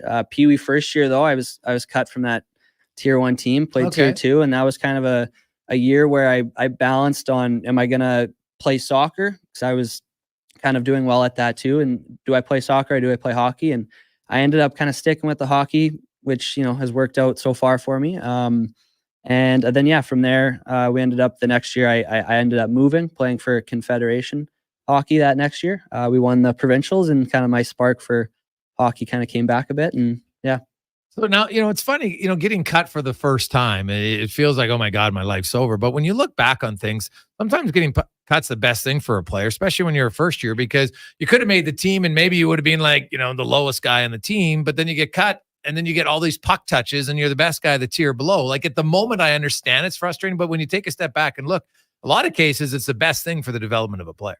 Yeah, I totally agree. It's tough in the moment, but it does give you that opportunity, right, to work on your game more. And for me, it really, kind of drove me, right? It was a motivator for me to get better and go into the next season a better player. Do you remember? I don't even know. Like, back then when the coach cut you, did they just call your parents, or did they sit down and tell you didn't make it? Do you remember? I can't remember too much of that process. I remember being really sad. Yeah, obviously that's really all I remember from that. But my dad was also pretty sad. So. Yeah. Now, did you give up soccer like the next year, or did you still play it in the summertime at all, or was it pretty much just hockey? No, I kept going with soccer up until the kind of U14. Okay. Might have been my last season. I played with Juventus Soccer Club here in Edmonton. So, oh really? Striker, midfielder? What were you? Defender? I was a midfielder. Okay. Yeah, I was a midfielder. My claim to fame is that I played with Alphonso Davies at. Oh really? Yeah, for Team Alberta at one point. Played against him a lot, and he was with Inter, I think, here in Edmonton. So that's my claim to fame. So when you played, is he one of those guys that, like when you played with him, you're like, okay, this guy's on a different level? Yeah, he was really good. Yeah, don't get me wrong. I feel like I did a pretty good job competing against him, though. We always had our battles. He was a striker for Inter. I was a midfielder for Juventus. So my job a lot of the time was to try and shut him down in a sense. So, oh, really? Yeah. So now your speed can match his close, or? You know what? I think he's probably got me now. Yeah. I think he can really move now. Yeah. So you follow guys like that's career, somebody that you played against, and you see like him going on to play in some of the biggest leagues in the world and be a pretty dominant player. It's super cool. I can't say that I'm super close with him anymore, right? Just we played against each other growing up, but to be able to see him do that and go from MLS and then over to Germany and excel the way he has is super cool. Now, were you with the Oilers a few times when he came back? Or were you, because I know obviously you weren't with Edmonton the full time. Just mind did you guys pass cross? Because obviously I know he's been in the room a few times. Yeah, unfortunately not, but I know he's going to be around. Hopefully I can be in that room when he's there next time. James Hamlin joins us. So you go from then you make you made your provincial team. You won provincials. Now you move on. You're in the South Side. It's you guys had some pretty good teams on those South Side teams. I think when you were a first year, Benson was a second year. Am I correct? Benson and Skinner both on that team. Correct. Yeah. Right. And and I remember because my nephew Noah, of course. So I watched those South Side Athletic teams a lot when he was playing in Leduc, and Sam Steele was in Ardrossan, and you had lots of really good players from that. Dylan Dubé was in that league. Lots of good players from there. And from a first year player, like I think you were one of only two, maybe you had three, but there wasn't a lot of first years. Usually, at that time, 99 when you were there. If you look at your stats, like that first year, you make it, as a rookie, and you're used to being a big time scorer all the time. How hard was it to, even though you knew, okay, like they're second year guys, but was that the first time where you had to learn to adapt to not being a scorer every night? Yes, 100%. I think that's the first time when it really gets competitive. That funnel, starts to get smaller. I feel like that was the first time where that happens, and you go from being a first line player all the time to I had to I think we really only had 3 lines, but Yeah. I had to go from a third line player where I think we had 4 guys in the line, and I had to kind of work my way into that second line defensive role, right? So I wasn't necessarily out there to play hockey or to score goals. I was there to shut other guys down, and that would be the first time that I had to kind of go into that role. And I will say, I think we had 5 guys, 5 99s that first year. Yeah. Now, I got people texting. Did you play football for the Mustangs? I did. No. Yeah. Okay. Well, what's the Mustangs? What's that? Yeah, team? the Edmonton Mustangs. Okay. They're just an organization here. Okay. I played for 4 years. So you're playing hockey, soccer, and football, which And is football. this is great because I've always been a huge proponent. More kids need to play more sports, and it helps you. You get a rest from the sport you like, but their skill sets, like football, probably helped you to absorb contact better. I would assume. Totally. Yeah, I think playing all 3 sports helped me to become a hockey player. Yeah. As much as anything. You can take so many takeaways from football, so many from soccer. And I love playing all 3. Really, every time I had to quit one of them, it was a really hard thing. Yeah. And it was more so that hockey just took over, right? I ended up having to give up football before I gave up hockey and soccer, or before I gave up soccer. And really, the only reason I really chose hockey was because of the Bantam draft and getting drafted. And that's kind of when I really had to decide to go hockey. What position were you in football? I was a tailback and also a safety.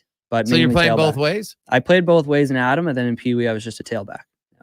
And if we had to give people like James Hamlin, who were you, like run between the tackles? Were you more of a scat back outside? What were you? No, I was definitely an outside perimeter. I'd beat him with speed on the outside. We kind of had myself and then my friend Matthew Edmond, who I said before. Yeah. He was the fullback. So he was the lead blocker. He was the lead blocker, and I'd run to the outside.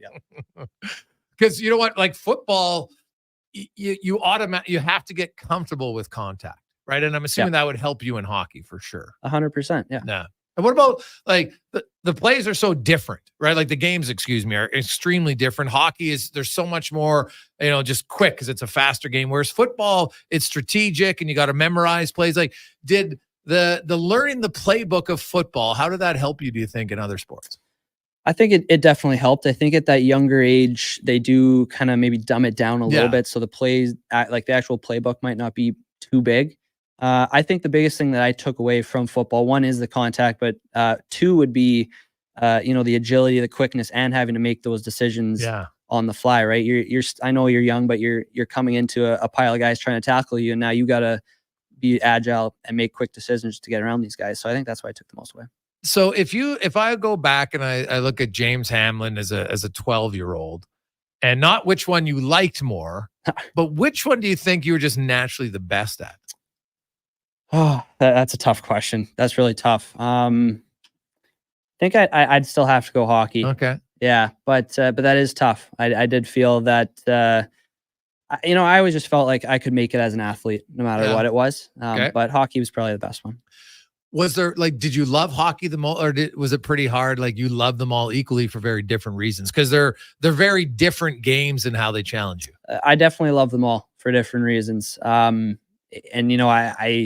I sometimes want to go out and run some pass patterns or play a soccer game. I look forward to doing that kind of stuff. Now, so do you dominate your teammates in the soccer games before hockey, or what? I want to say yes. If anyone's listening, hopefully they're not on the team. I'm kind of middle of the pack. Yeah, like who's the best in the dribbling? Like, because I've watched it a few times. It was funny when I went to Florida for Game 7. As you're walking in, there's Desharnais and Bouchard and Nugent Hopkins, and it's just like any other game. But they're out there, and of course they're chirping because they were arguing. Because that's the part that makes me laugh. I think people don't understand it. So how the gameplay, usually it's just you dribble the ball, you pass in the air, and then if somebody misses it, they're out.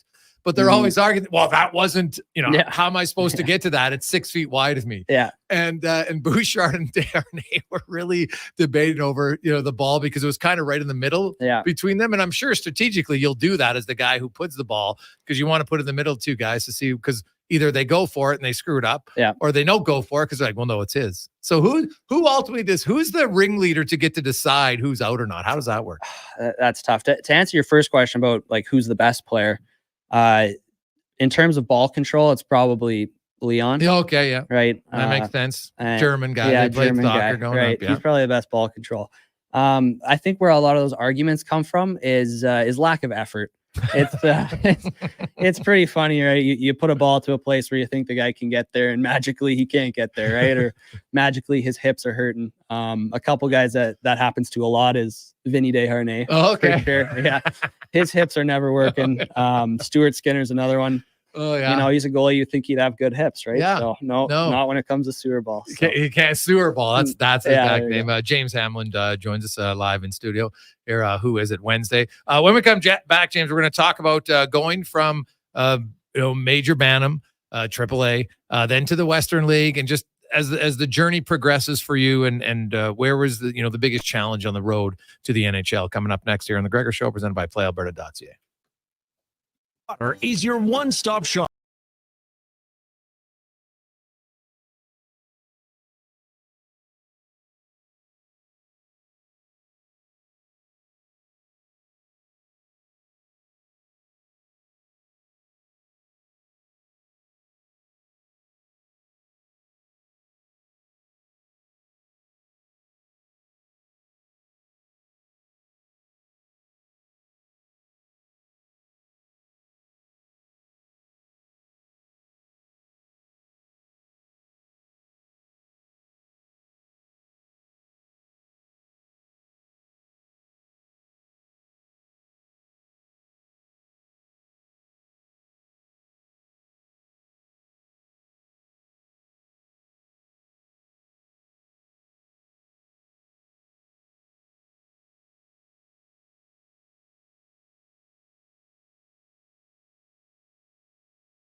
Just in studio, of course, alumni of the Brick, the last team to win 2009, 15 years ago. Jeez, feeling old almost. 15 Seriously. years ago. Yeah, that's not good.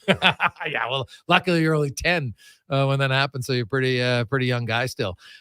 So we talked about kind of the starting into hockey. Now you're, you mentioned the Bantam draft. So it's a hard one because I've seen so many kids who don't get drafted, and kids who get drafted, and it's such a, you're drafting 14-year-old kids, for goodness sakes. Like, it's really hard, but it's nice when your name. Tell me kind of how the conversation went when you found out that the Tigers took you.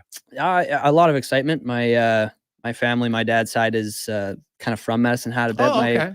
My grandparents live there. So for us, it was. So did you live with your grandparents when you played? I didn't know. Okay. I still lived with a billet who, I'm very fortunate to have had Amber and Justin Scott as my billets. They were great, but no, my grandparents were around a lot though. Okay, yeah. Well, they must have got to see it. They're probably pretty pumped, right? Because it's a lot shorter drive going down to in Medicine Hat rather than coming all the way to Edmonton to see it play. Yeah, that might have been what they're most pumped about. I think when we were going through the draft, there's kind of three teams. There's Seattle, Everett, and Medicine Hat that I was really in talks with, and they were all 1, 2, 3 kind of in the draft there. And obviously Seattle didn't take me, Everett didn't take me, and then Medicine Hat took me. So we were pretty excited about that. And so you ended up, you played 5 years with the Tigers. You played for a 20-year-old. And another prime example, like, I'm a huge believer that hockey, for the vast majority of players, is still a late developing sport. All the science and everything studies it. Some people are like, oh my God, if you play as a 20-year-old, you're done. I'm like, no, it's not the case at all. Especially, strength, maturity, size. There's lots of different factors that play into it. But for you, what was your mindset when you were, you don't get drafted the first year, and then was it disappointment for you, or at that point was like, no, it's all right. Like, I'll keep going. How did you persevere that? Because you talked about getting cut, and I know not getting drafted isn't like getting cut, but I'm sure it was a goal. Yeah, it was. I don't think I was ever too concerned. I don't know if concerned is the right word, but it's definitely disappointment when you don't get drafted that first year. But for me, I don't think really anything changed. I think I was very good in having a mindset of just how can I get better this year, right? What can I do this year to try and even get drafted the next year, or get to a camp or something like that. So and I think too, I got good people around me that also helped me a lot, and kind of reassured me that this isn't the end of the line. In your third season with the Tigers, they tell you you're going to be captain, right? Close. Was it third or fourth? So I was the assistant captain. Okay. In that that would have been my 18-year-old year, but the 19-year-old year is when I was officially named captain. Oh, okay. Because they have it online that you were the C for 3 years. Okay, so you became official captain in 18-19. Correct. So how'd that conversation go? Like, you beat in, so maybe you just kind of assumed it was the next progression, but still, there's only sometimes there's 3 or 4 associate captains, and only one gets to be the captain. Had you been captain, I know you were captain, I think, on Canada for the under 17 team. Yep. But were you a captain in minor hockey at any point? Yes. I was a captain for Team Alberta as well at the Canada Winter Games. And then a captain kind of throughout it. Usually kind of my second year, as I was kind of the older guy growing up, would usually be the year that I'd be captain. And then I think I was an assistant in Bantam my second year. Kind of a leader throughout. And I don't think going into that year I was necessarily thinking like, oh, this is my progression. I'm going to be the captain. I went into, we kind of have a leadership thing before the season starts where they choose a captain. It's kind of the leadership group chooses it. And it's a really neat thing we do. And I didn't go in there expecting to be captain. It was more, we'll see what happens. And I was lucky enough that they voted for me to be captain. So being a captain at other stages, what do you find? And you've had lots of other captains, I'm assuming. What did you feel makes a good captain, and what was the biggest challenge for you, especially at a younger age, and when you're 13, 14, to be a good captain? Yeah, there's definitely a huge challenge, I think, with trying to, I don't want, bossing people around isn't the right word, because that's not your job as a captain. But having maybe that strong voice in the room, right, is sometimes harder when you're younger. And so I think I've learned that to be a good captain, you just got to really care. right? That's every day about every single person in the organization, right? You're always stopping to say hello, no matter who they are. And then, helping those younger guys, not just kind of sloughing them off, saying, "Oh, you're younger, I'm not going to pay attention to you." No, it's, how are you doing? How is everything going? How can I help you? And I feel like so even at a young age, you would ask kids that. I don't think so. I think I've Okay. learned that Okay. over the years. I think as a younger guy, I tried to lead a lot more just by example. I never really had the biggest voice, but that was kind of my style, was to lead by example. James Hamlin joins us. So you play your full 5 years in the WHL. You're done, and then you played in Sweden before the American League, correct? Correct. Yeah. So now, when you left to Sweden, were you planning on staying there a long time in Europe, or did you still have aspirations of pro hockey in North America? No. So when I went to Sweden, that was more the Edmonton Oilers organization kind of sending me over there on loan, so that through COVID I would continue to play. Oh, that was the COVID year. You're that right. was the COVID year. Okay. Yes, we went over there just to play while COVID was going on, and then waiting for that AHL season to kind of start up.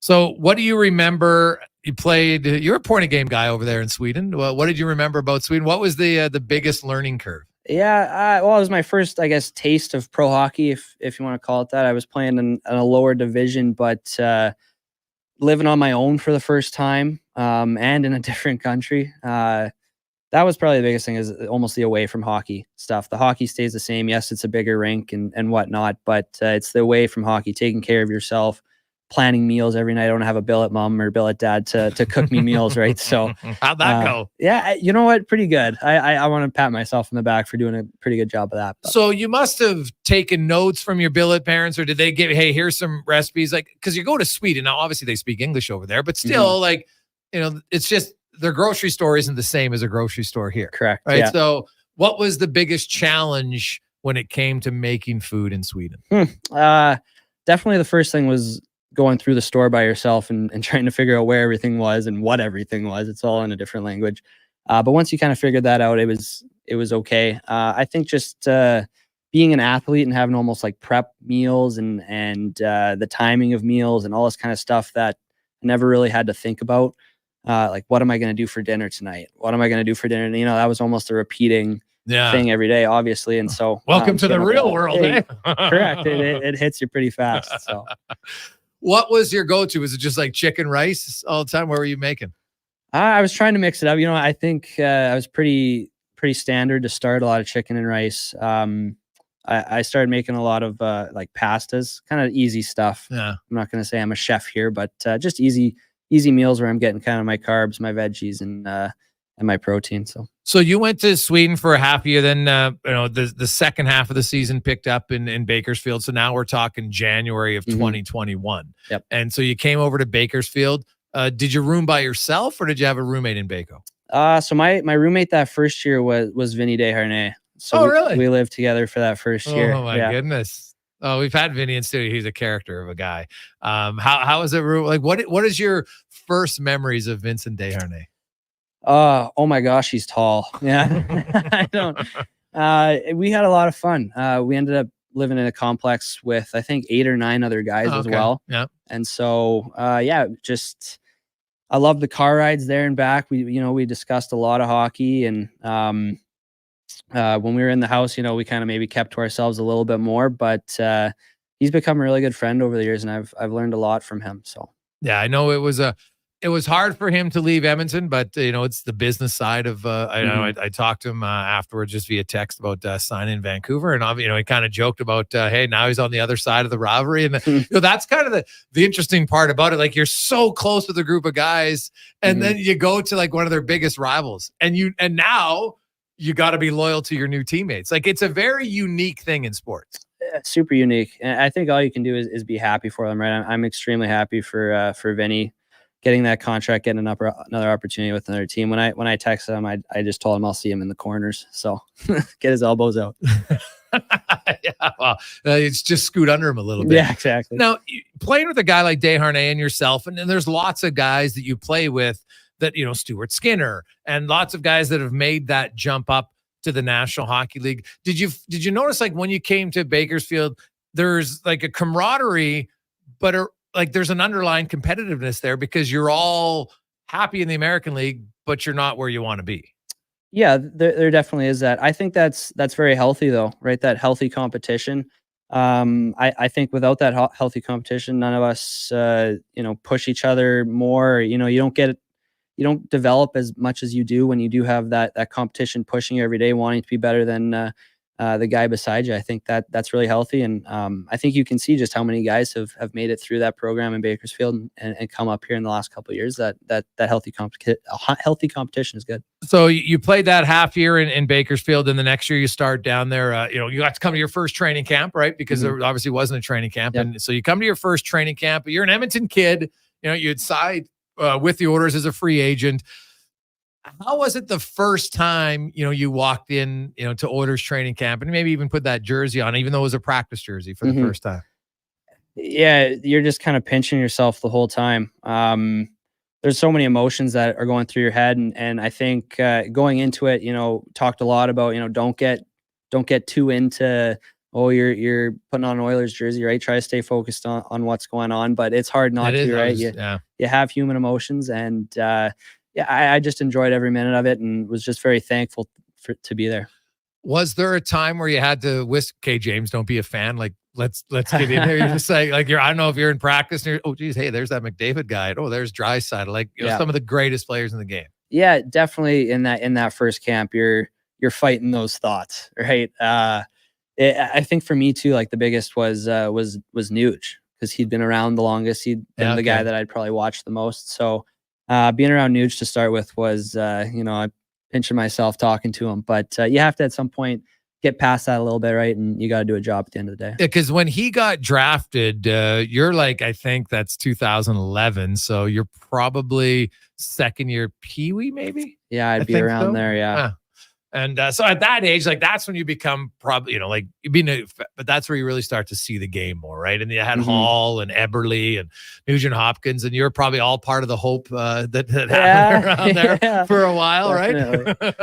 and so when you play the guy, do you sit down and ever talk to him like, hey, man, when I was a teenager, like you're the guy I wanted you're like the guy I looked up to. Or do those conversations not happen? I don't know if I've necessarily had that conversation with Nuge.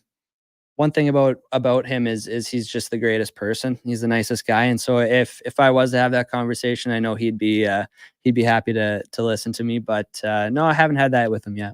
Now you got called up your second year in the organization. You got into 10 NHL games. So take me through the phone call and who was it that told you were going to the show? Yeah, so it was Keith Gretzky that phoned me. And was he being serious? Because sometimes they prank guys that like to joke around with him. How did it go? Was he pretty straightforward? He was, yeah. And it was I think that day we were getting ready to play a game. This was a Friday, and so I was just finishing up my pregame meal, and I was getting ready to go have a nap. I think my girlfriend was out on the balcony trying to suntan in that Bakersfield sun, and I get a call from Keith Gretzky, and I'm kind of, what's Keith Gretzky calling me about, right? Am I in trouble? Yeah, what did I do? What am I missing? And it was pretty straightforward. He just said that he's super proud and that I'm going to be going up. Kind of gave me the details of what was going on, and I think for me at that time it was almost hard to get words out to him, right? And just saying thank you to him for all of his support. And then obviously I immediately rushed to my girlfriend to tell her the news, and again hardly got it out to her. And then once I was done crying, I called my dad, and then probably cried some more again, and he was on the other end. You could tell, I don't think much was said, it was more just, hey, I'm coming up, and he was like, that's awesome, and then he starts crying, so it was good. Now, does your dad have season tickets? He doesn't, no, but he came out to as many games as he could. Because I know that he was, maybe he was telling me he'd been there lots or he knew someone, because it was, obviously, as a local guy, okay, I'm coming up. Now, the first game, I know your parents, the team will give you the tickets and stuff. Usually they'd fly your parents in, but in your case, dad and sister are right here. You come up for that first game. How different is that emotion compared to training camp emotion? Like, is it like 100 times more? Is it 10? Like, how can you explain just that? Leading up to it, it's like, okay, like finally, like training camp's great, and not that it's down, but it's not the regular season. Yeah, you're stepping into the real deal, right? I think there's so many emotions that come with it. For me too, the travel was pretty crazy. I think the night before my first game, I got in at like 1 or 2 a.m. So you're just kind of running on on excitement during the game, and you got so much away from the game that first game too, right? There's so many interviews that you're not used to, having to line up all these tickets, all these people coming, right? The next thing you know, you're playing in an NHL game, right? So it's definitely you have to kind of lock in at one point and say, all right, this is the real deal. Let's go do a job. What did those 10 games that year teach you about yourself as a player? I think it taught me a lot. It taught me just how physical, how good these guys are, how fast this game moves up here. How much I needed to go into the summer and have a good summer. And same thing, even when I did go back down to Bakersfield that year, I feel I took a lot of those small things that you see Connor do, you see Nuge do, and me trying to implement that into my own game. And yeah, I just felt like, okay, this is great. I'm getting an understanding for it. And now I understand, I got a lot of work to do to become a regular here. James Hamlin joined us. I'll take one final break, James, because I want to kind of finish up. We'll get to your first goals and other stuff with the Oilers, and then now an important off season for you heading into next year. It is Who Is It Wednesday. Our guest is James Hamlin here on Sports 1440, Oilers Nation, YouTube, and Facebook.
is our guest on Who Is It Wednesday here in Sports 1440, Oilers Nation YouTube and Facebook. And we talked about that 2022-23 season. You get in your first 10 NHL games.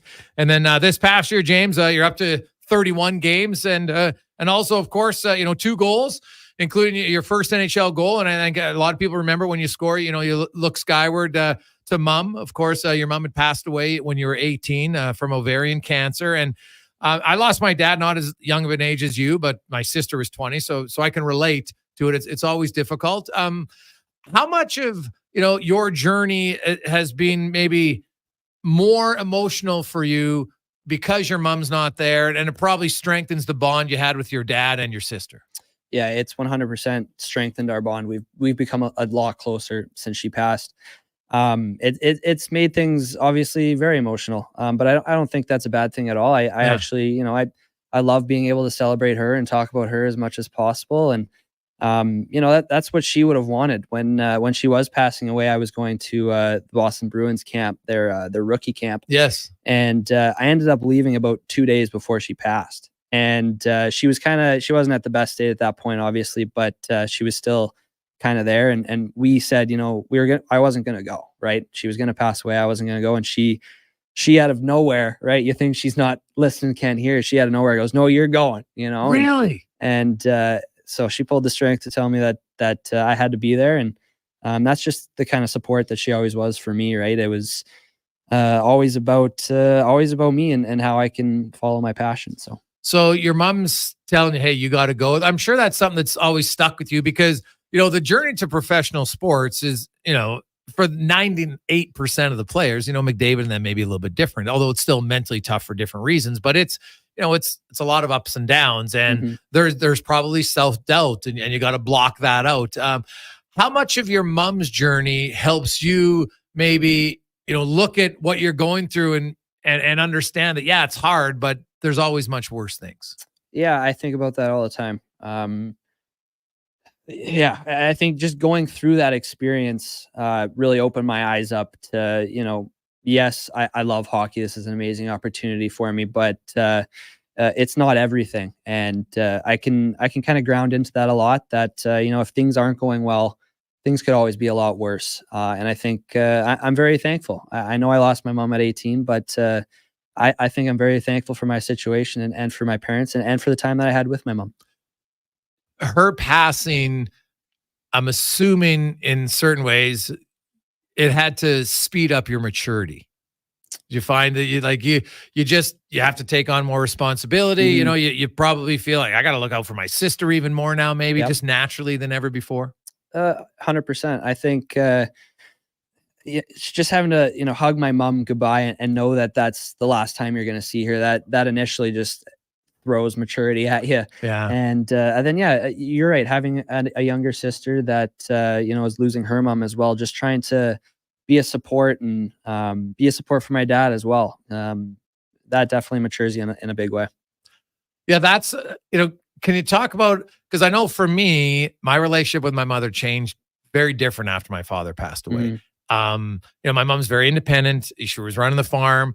So we kind of had a little bit of, because I used to do all the farm work with my dad, and now it's my mom, and how dad and I work together didn't necessarily work the same as I had to work with my mom. But there's a part of me was like, not that I just felt like I had to look out for her. So with your dad, and especially for, I think in the father-son relationship, we've gotten a lot better in our society now, in communicating and opening up, father-son. But did you find that your mom passing, you and your dad became more vulnerable emotionally to each other? Very much so. Yeah, I think that's a good question. Before my mom's passing, my dad was always kind of the strict parent, especially when it came to hockey or whatever. He was more the strict, you should be doing this, you should be doing that, right? The car rides home, the car rides there, right? Let's focus on this today. Let's focus on this. You did this well, you did this bad. And my mom was always kind of just go have fun, right? She was always kind of that lighter, go have fun, love you, all that kind of stuff. And so my dad kind of, I praise him for it. He kind of had to take on both roles, right? Now he couldn't just be that guy that was always hard on me. He had to also be the loving side.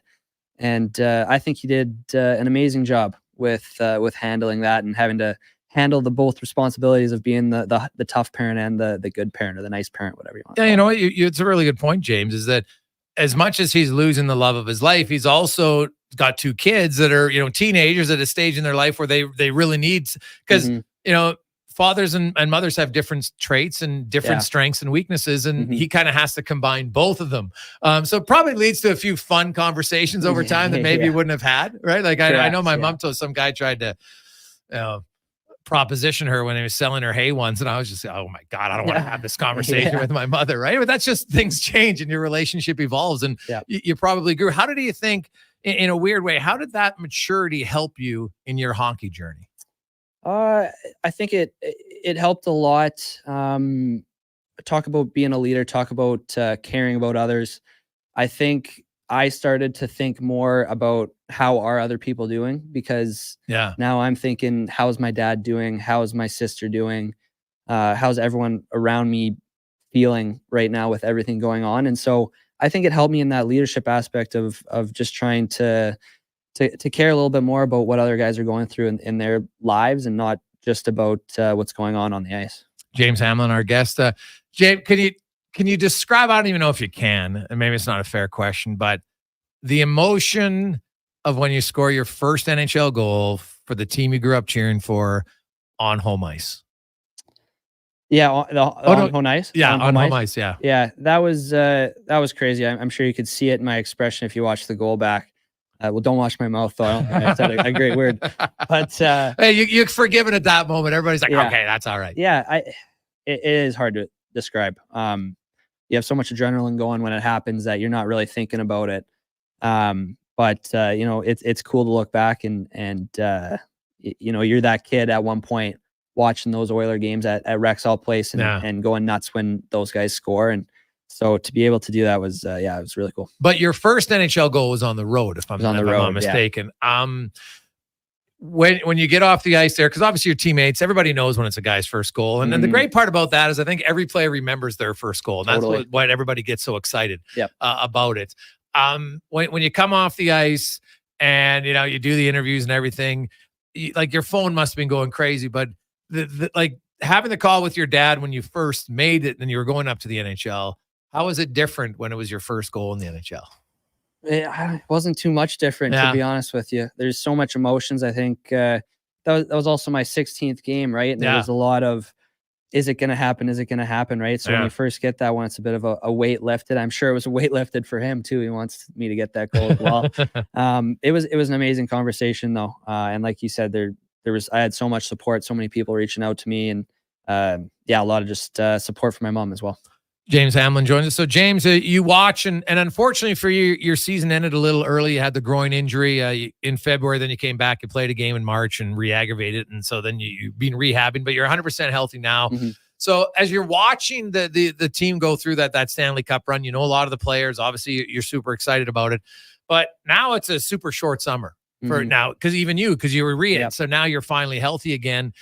You look at, to make that team, you've had a taste, you played 41 games, I think it is, in the NHL. Like, how different is your mindset now than maybe even a few years ago to say, like, it's not, I can play in the league, it's, I want to stay in the league. Does it change? Correct. Yeah, I think it's definitely changed. I think the biggest thing when I first came into the organization, it was a lot of, wow, and I'm so grateful. I'm so happy to be here. And I'm not saying that I'm not grateful and happy to be in my situation, but it's a lot more of let's go to work. Let's make this team, who cares who's sitting beside me here? I gotta perform. I gotta do a job. And it's becoming a full-time NHLer is not an easy job. And I'm excited though. I think signing this contract, I got 2 more years. That's 2 more opportunities as I see it, to become that full-time NHLer. I know last off season, you were telling me that you were in quite the mode of adding weight and muscle because, as a smaller guy, you got to get stronger. You got to put on more weight. And so now you're $180 and it's a lot harder to move you off the puck. So what's this off season look like maybe different for you, because it's not as much about training and putting on weight as it is about like maximizing your skill set. So are there do you have is there a certain skill you focus on this summer? What does your off season look like? Yeah, I'm really excited about this summer because, like you said, I don't have to worry as much about putting that weight on. I'm happy with that where I'm at. Yes, I'm still going to get stronger. That's still a focus of mine, but I can focus a lot more on those on ice details. I think one thing that I'm really going to work on is that game sense. I think guys are so smart at this level. And, I watched a guy in the playoffs like Barkov and just how smart he is two ways. And so, I'm going to spend a lot of time watching what he does, where he goes, that kind of stuff. And then in terms of the on ice, working with the puck is the biggest thing, right? You don't get a ton of time with the puck and you watch guys like Connor and Nuge and Leo. And when they get the puck, they're so confident with it. They're heads up, they're making plays. So for me, working on that aspect of being able to handle that puck under pressure with my head and eyes going wherever, I think that's the biggest thing I'm going to work on. So I'm assuming then you need more on ice time, and you train right here in Edmonton is obviously part of the order. So there's Skinner and yourself, and if you Ekholm, I think, is in that group because he lives here year round. So do you just do like small area drills, and do you have a coach out there with you and he's just hounding you under pressure? Kind of what are some things you work on to improve that? Because I'm assuming the only way you get better under pressure is to practice under pressure.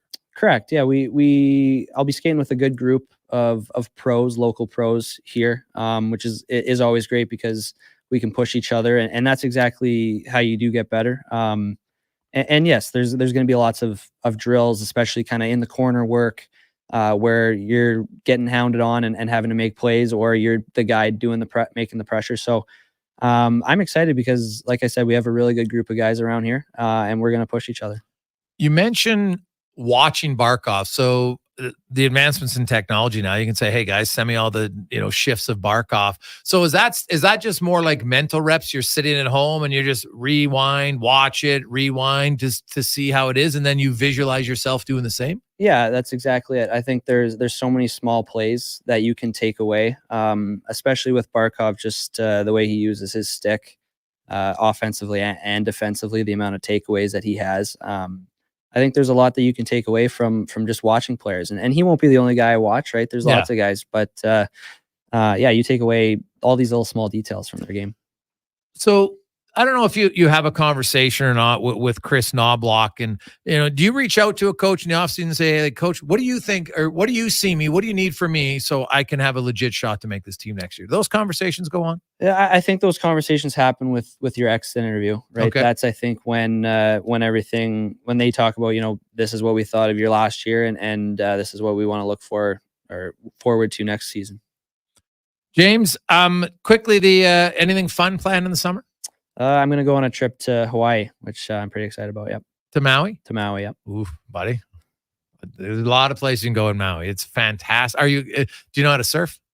I don't, but we'll see if I pick it up. Well, dude, if you can surf, good on you. It is the most humbling experience I've ever had. And I couldn't believe how quickly, half the time you're so tired by the time you finally get out there, your shoulders are aching, whatever. And then you're, okay, good. And then you're like, now I got to try to get up on this thing again. Like but it is super fun.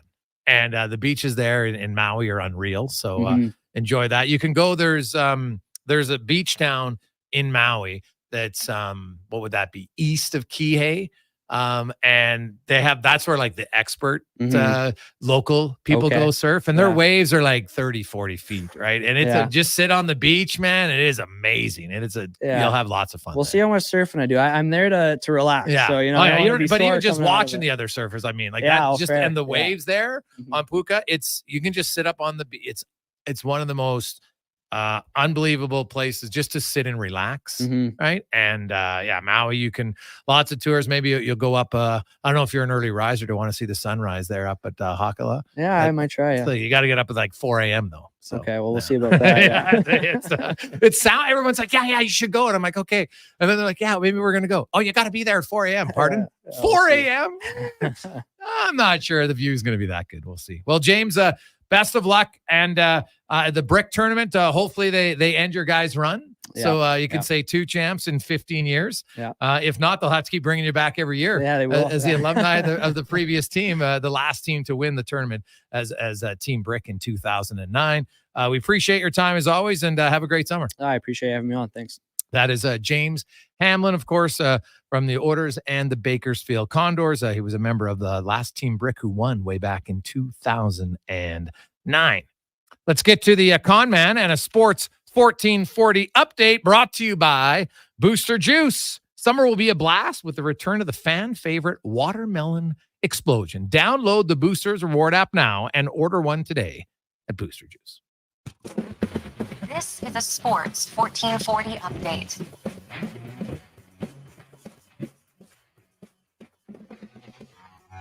Seattle Kraken making some history today, hiring Jessica Campbell as an assistant coach. With the hiring, Campbell becomes the first full-time female assistant coach in NHL history to work behind the bench during the regular season.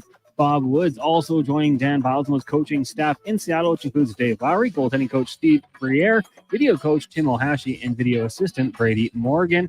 Some more signings today. Red Wings Raymond Vladimir Tarasenko on a 2-year deal with a $4.75 million AAV. Ryan Clough back with the San Jose Sharks as an assistant general manager. Clough appeared in 423 games with the team over 8 seasons. Some news from the CFL, according to reports. Defensive lineman and 2-time East Division All-Star Sean Oakman heading to the Edmonton Elks after being released by the Argos in early June.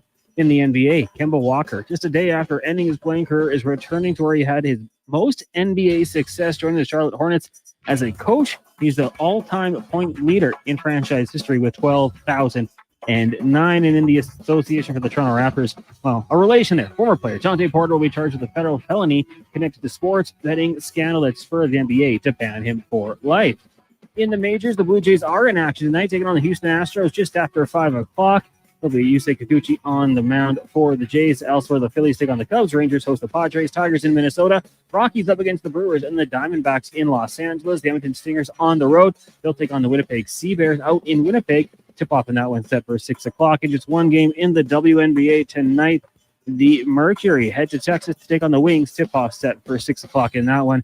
In the tennis world, Canada's Bianca Andreescu advancing to the third round at Wimbledon with a 6-3, 7-6 win over 26th seed Linda Novoska of Czechia earlier today. She will now await her next opponent. Coming up in hour 3 of the Jason Gregor Show, we'll be joined by former NHLer and NHL Network analyst Mike Rupp, also Jeff Baker of the Seattle Times, to talk some Kraken, and we'll ask 5 questions. I'm Connor Halley. This has been a Sports 1440 update. Sports 1440.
Connor Halley with you on Sports 1440, Oilers Nation, YouTube, and Facebook. Big thanks to Sonny at the Brick Tournament for lining that up with James Hamlin and gave us a lot of extra time of his. And you know what? I'll tell you, like, one of the politest young guys you'll ever meet.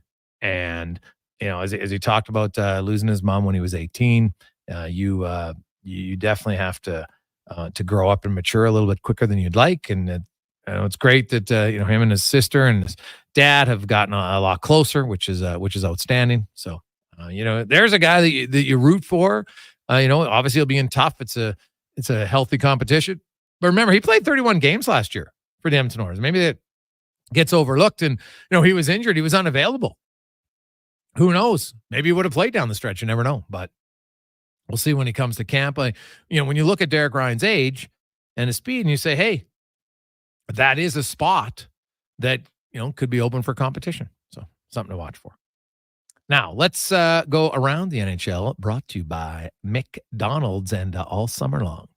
It's easy, it's quick, it's great. $1 cones all summer, only at McDonald's, as we welcome in from the NHL Network, Stanley Cup winner, Mike Rupp joins us. Rupper, how you doing, my man?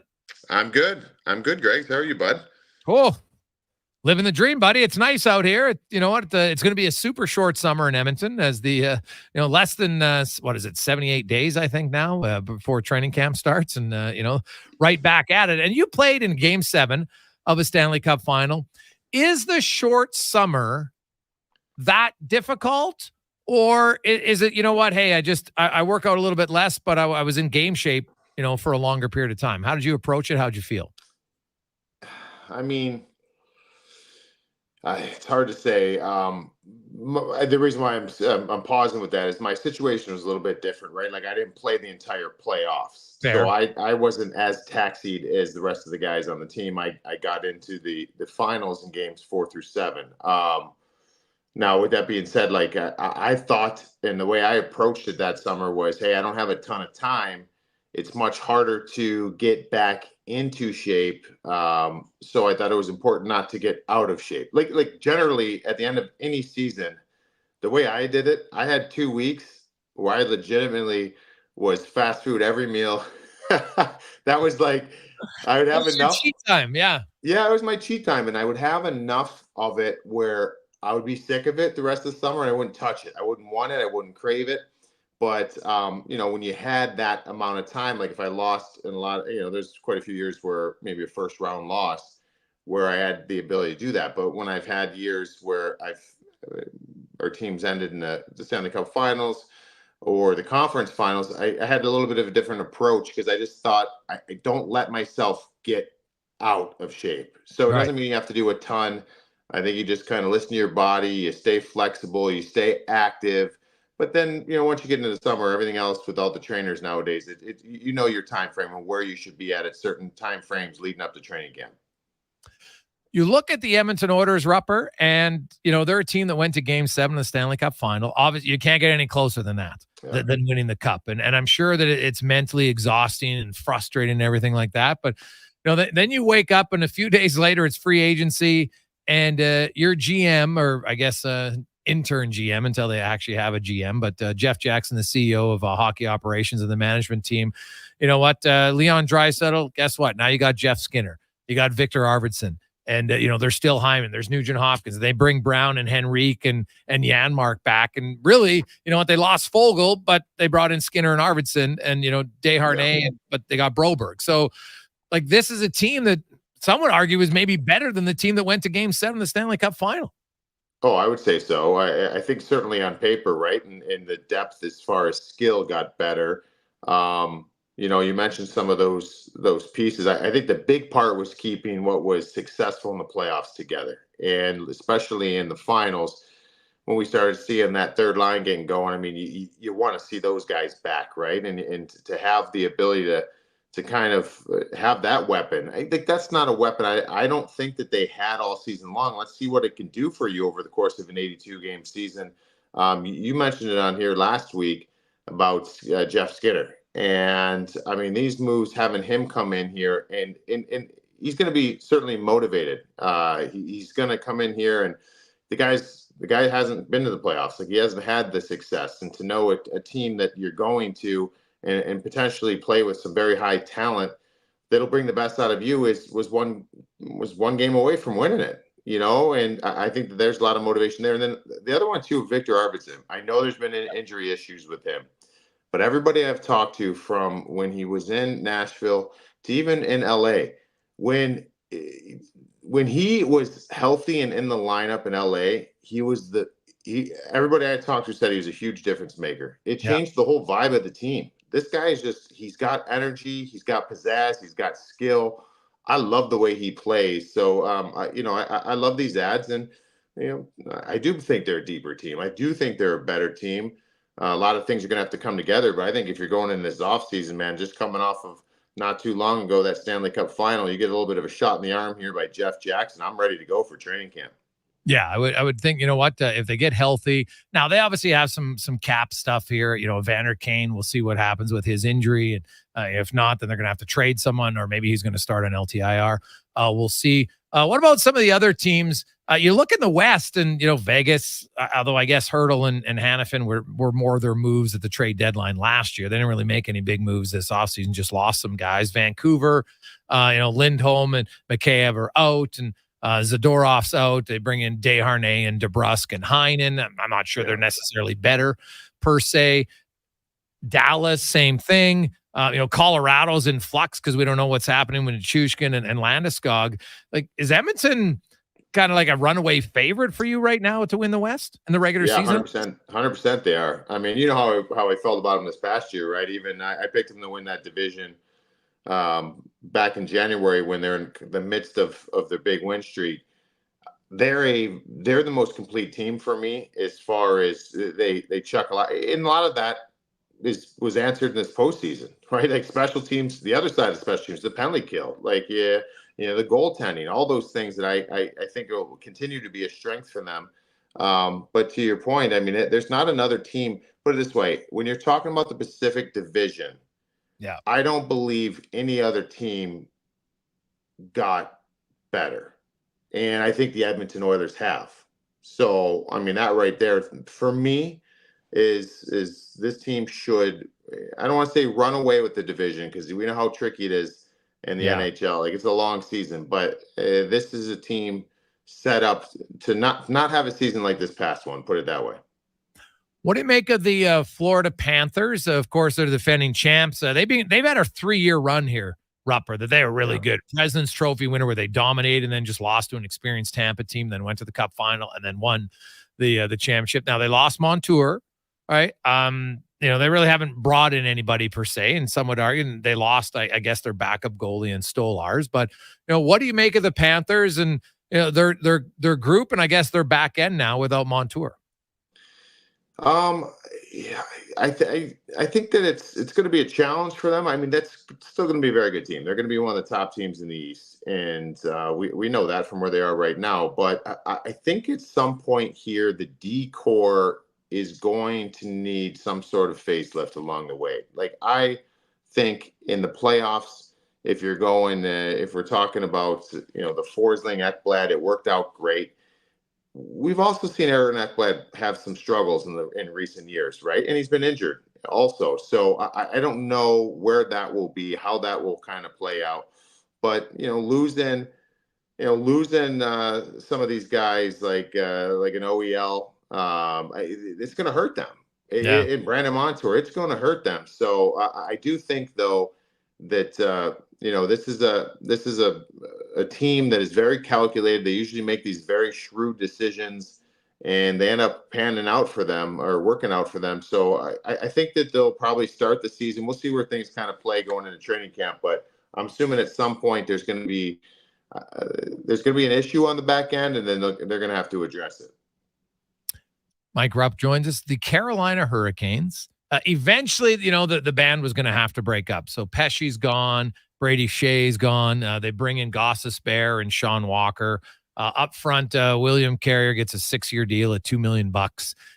Depth guy, third liner. But, they lose some guys up top there. They still have to re-sign Jarvis and Martin HS, which I assume they will because they got a lot of cap space. But What do you make of the Hurricanes? Their back end, they might have better offensive guys back there, but they're not as good defensively, that's for sure. And Pesce and Brady Shea going. What do you make of the Hurricanes, a team that has been good for a long time, Rupper, but never good enough to get to the dance? So I think that another thing on the back end, they're going to feel a drop off. And those guys that you mentioned are very good players. I'm a big Sean Walker guy. Like I liked him a lot. Excuse me. This past, when he got traded this past season. When you talk about Shane Gostisbehere, very good player, but we're talking about some of the things that those guys do, and maybe that they don't have is a lot of size, and they're not necessarily, I would say, hard to play against. And Carolina needs a little more grit and sandpaper, I think, in that lineup. So, I go to this, and I've been really high on this guy for a long time, but Jacob Slavin, he's a great shutdown defenseman.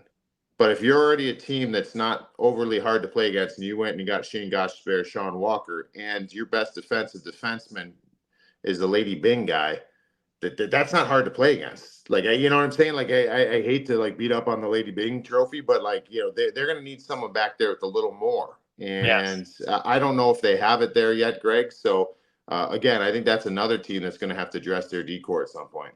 Yeah, that's fair. Mike Rupp joins us. Rupp, what do you make? You're right in New York. What do you make of the Trouba situation? Interesting, huh? It's it's a spot. You're hearing about kind of the way. I think what's really interesting to me though is the way. I'm sure some fans get upset about it, right? And deservingly so. You're rooting for the team, and you want them to win, and you feel like this is a contract that's kind of holding you back. And but this is the real life side of it too. Like, this guy signed this contract for personal reasons beyond hockey, right? And with his wife and in her profession, and that's something that at least everything's reporting that it's respectful. It's not getting ugly or anything, but you got to feel like it's a little bit awkward, right? I mean, you're the captain of that team, so I don't know what plays out here with the Trouba situation. At the end of the day, I think you can't get hung up. Like, I don't think Jacob Trouba's contract is holding this team back from winning a Stanley Cup. Like, is it great for them? No, but there's other things. I would lump it into the Darnell Nurse contract that people like to poo-poo on in Edmonton. That's not stopping you, I don't believe, from winning a Stanley Cup. Now, you need better hockey out of these two guys, but with this Trouba situation, you're just going to have to weather this. He's got control. You gave him control, even though it was another regime. He's got some say here, and I give him full props for exercising that. So let's say nothing happens and the season starts. If you're Trouba, do you go to the GM and say, maybe it's best I'm not the captain because of the summer, or is it water under the bridge and you remain as the captain? That's tough. Just thinking about it right now, I would probably go in there and say that, because I wouldn't feel like I could properly do my job when everybody in the room knows that if they had their way, I wouldn't be here. You know what I mean? So again, I think that I don't know the full dynamic. I'm not in that room, but I certainly would feel like, you know what, guys, maybe this is, I'll give it back to the team. I will be here, be a soldier and battle for you guys every single night. And actually, maybe that'll even get him to be even more of a leader this next year on the team. If he can be. I mean, he's already the captain, but I don't see how you can move forward. And it's almost equivalent to, like, I've played with guys in the past that have had assistant. He's got, they've had A's. I've played with guys who had C's on their jersey, and they're a healthy scratch. Like, you can't have the voice in the room if you're not in it every night. And that's just my opinion inside that room. Yeah, no, that's totally fair. Mike Rupp joins us. Rupper, the Nashville Predators went out and, hey, they got some big name guys.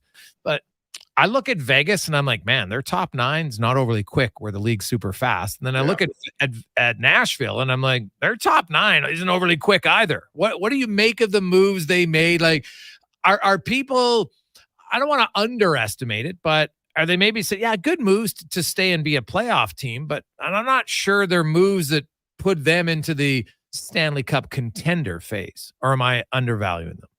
No, I agree with that. I don't think that I wouldn't put him as a contender. I do. Now, if you were to come out and say, which moves do you like the most from July 1st? I'd probably put Barry Trotz right up there at the top. So I like the moves. Mm-hmm. I do think, though, that this is a team that isn't overly fast, like you said. And I'm really interested how you sit here and you play accordingly, right? Like you're gonna have to try to play to your personnel in some regards. They've got some older guys on that roster, but they're going to be motivated, and that doesn't mean that you're skating any faster. You're not playing faster because you're motivated. But I think that can go a long way. I mean, if you're talking about two guys who've been vocally in the media, kind of pissed off about what and how it went down in their respective places, it's Steven Stamkos and Jonathan Marchessault, right? Like so. I'm interested to see what happens there, but I would agree with that. It's not a very fast team, and let's not forget, Marchessault can still scoot, but you've got Ryan O'Reilly, you've got some guys that they're not the fleetest of foot. So it'll be really. I'm very intrigued to see how this team's going to play come the season. Rupper, we appreciate everything throughout the season. I know you take a little time off. Any fun plans for the summer? Hey, no, not really. Just kind of laying back. We've got, here in the States, I'm in New Jersey. I got my little 4th of July shirt on right now. And I got a 4th of July party I'm going to right now. So, yeah, we'll be shooting off some fireworks. Hopefully these hands stay pristine. I read a stat that firework injuries and deaths in the United States every year, 10,000. So, dude, do not be. No. Who was the NFL guy, Cons, who blew his hand off? Pierre-Paul? Jason Pierre-Paul. Yeah, Pierre-Paul. Yeah. I don't want to see you on the news with a fireworks injury. No, man. These hands will be. Listen, my buddy and I went out. We did drive over the Pennsylvania border to buy these things because they're not legal in New Jersey. Don't tell anybody. But we have a board built. Everything's secure. Okay. There will be no, we'll be good. We'll be good. You got to be responsible for everybody out there who wants to shoot off fireworks. Don't be an idiot. Yes, very much. Don't be an idiot. So this is one time, Rupper, where I'd recommend if you're too fisting, then you can't put your hands in it. So then there's no problem. Very true. Very true.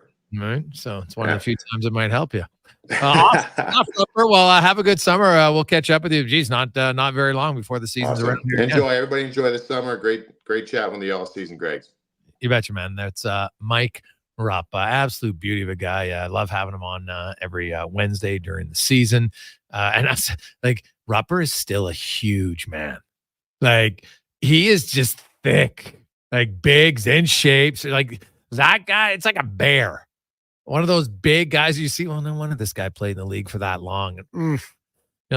I know lots of those guys, but there's just some humans that are just bigger than, like, there's 6'3", 230, and then there's some 6'3" to 230 is just a lot thicker, right? It's just how it goes. And he's one of the latter guys for sure. Really good dude. Quick break. Jason Gregor, Connor Halley with you on Sports 1440, Oilers Nation, YouTube, and Facebook.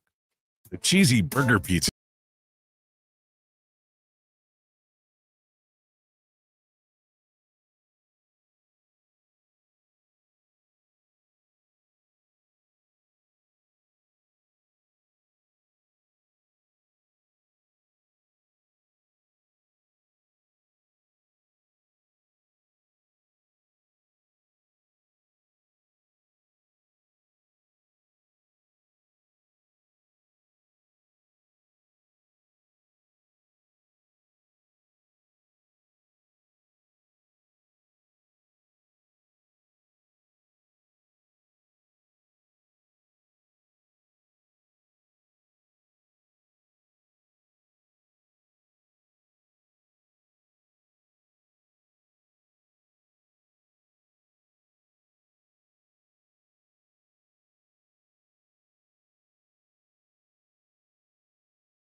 and Facebook, as it's time to go in the Pacific Division, brought to you by Action Electrical. As you sit out there and look at the sun, man, this is the time. You're thinking solar, and man, it's money savings every day. You can get it on your home or your commercial building, and there's all sorts of great savings you can get still. Find out more at actionelectrical.net. As Jeff Baker from the Seattle Times joins us, the Kraken went out in free agency and tried to bolster their team with some big lengthy deals, and bringing in Stevenson, of course, up front, and then Montour. And Jeff, I guess you look at this on paper, obviously, those are some pretty big swings by the Kraken. How have they been received in the market? And do you think they're going to be significant difference makers for the team? Well, they've been received to begin with, which was a challenge that they have facing them going into this offseason, because they weren't getting a lot of eyeballs on their entire team here in the Northwest. There was people who had their minds on other sports teams besides the Kraken, and now the Kraken have focused some attention on them. So in that part, I mean, it was a really almost a necessary move. I mean, you can't always say spending $94 million in a matter of half an hour is necessary, but I think in this case it might have been. Will it be a difference maker? I think so. I mean, you improve the look of your all three defensive pairings because you can bounce some guys down lower. You improve your center depth, which was really important. I think Stevenson projects well as a top line center for this team, and then you can bump Matty Beniers down to the number two center role, where you won't have to face as many top lines as he did last year when he was having a lot of trouble getting on track in his season. So this takes a lot of the pressure off Matty Beniers. It takes some of the pressure off Shane Wright when he comes up here, probably in a number three centerman's role. And so from that aspect, and you also have to like what it does for their power play unit, which was one of the duller parts of this team over the last three seasons. It definitely has a different kind of a look to it now. I would say a lot more balance with Brandon Montour there, along with Vince Dunn. You can run out two pretty productive power play units, and it gives the help this team really needs. Plus, it gives this team a little more toughness. I mean, Montour, isn't afraid to throw his weight around a little, or his fists when the time calls for it. They've also they brought John Hayden. They've put John Hayden, an AHL guy, on a one-way deal, so he's probably going to make the team on the fourth line, and this team won't get pushed around as much as it did the last few seasons.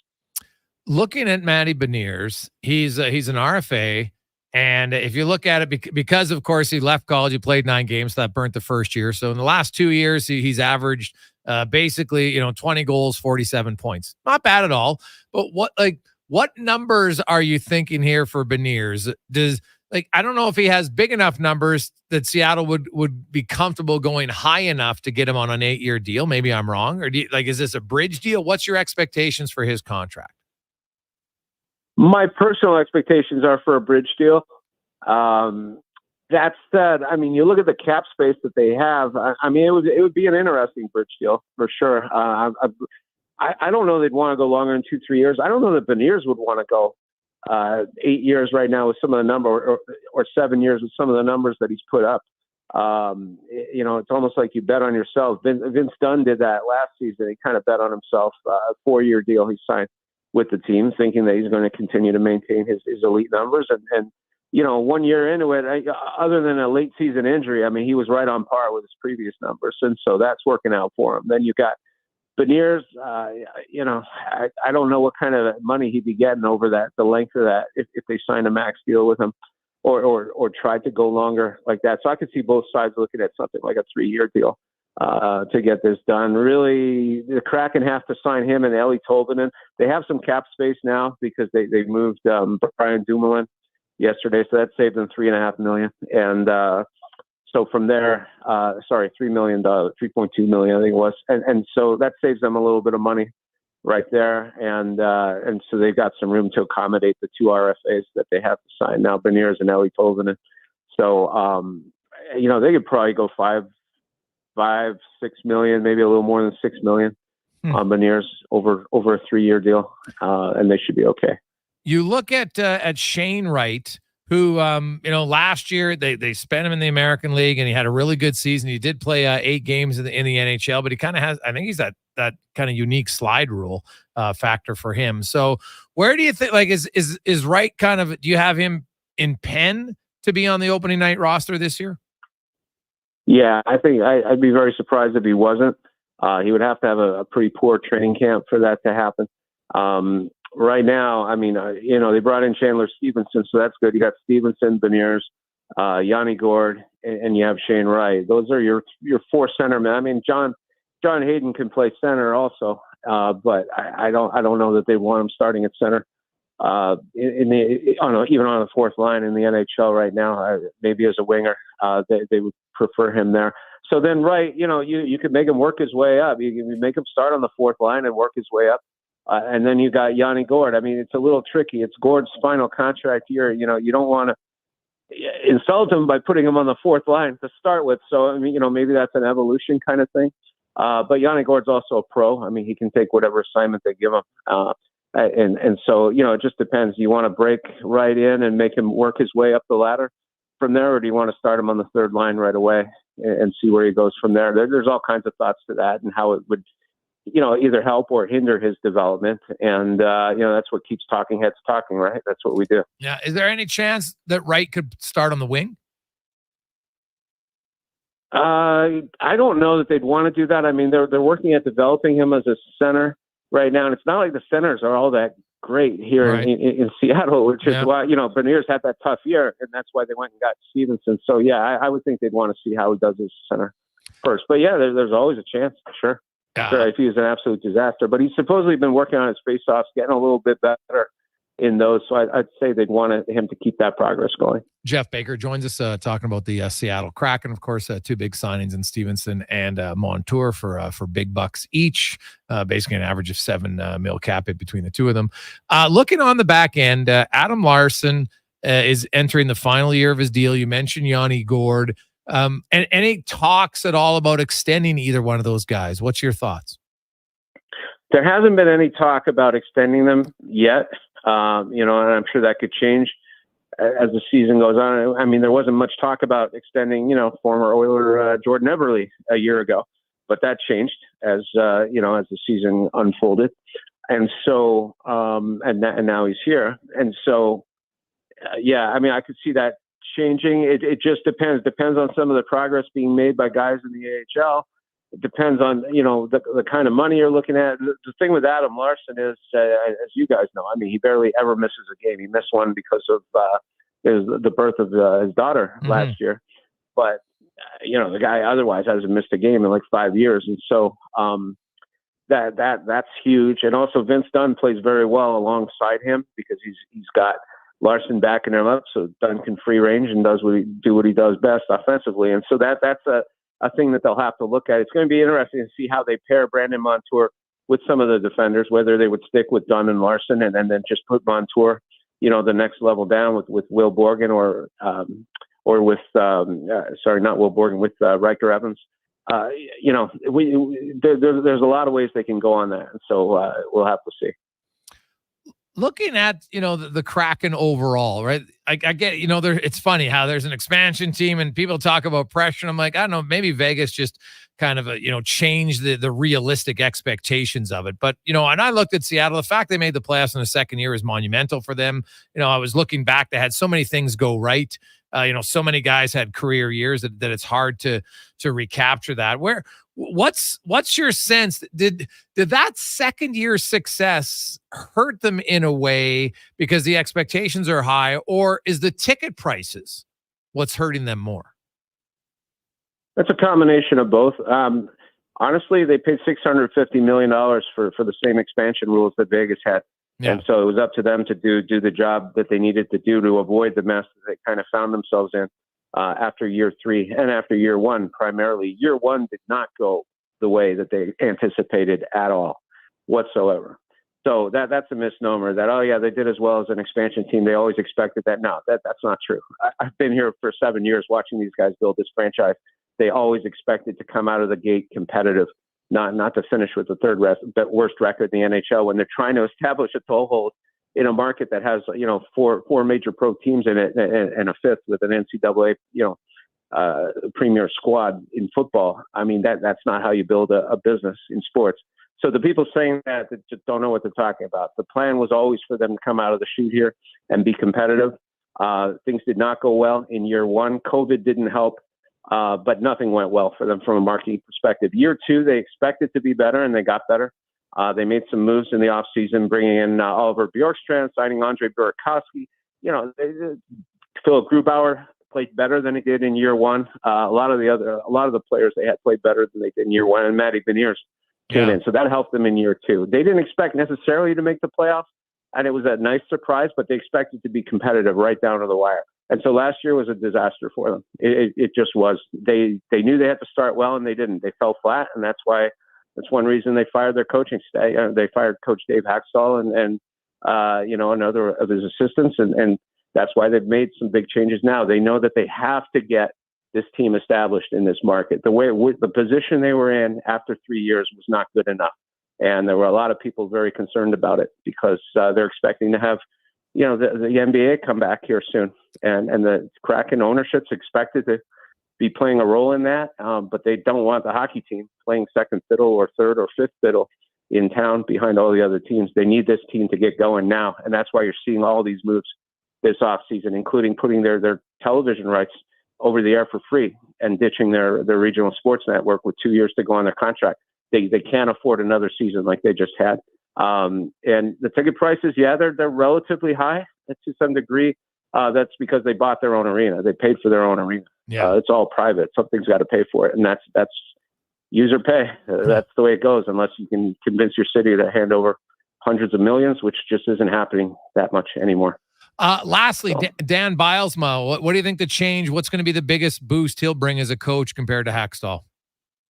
He'll bring a breath of fresh air. I mean, I like Dave Haxtell, and don't get me wrong, I think he was the right guy at the right time to bring in to run this team. A guy that's not going to cause you any kind of headaches, any problems, any sideshows, any distractions. Dave Haxtell was a very patient person. He dealt with a lot of interesting questions from the media at times. He had to be very patient in how they were melding players together from different teams. And he was the right guy, I think, at the right time. But I think they've gotten to a point where the team last year looked so poor down the stretch that a lot of the season ticket holders were going, oh, this is what we're paying for.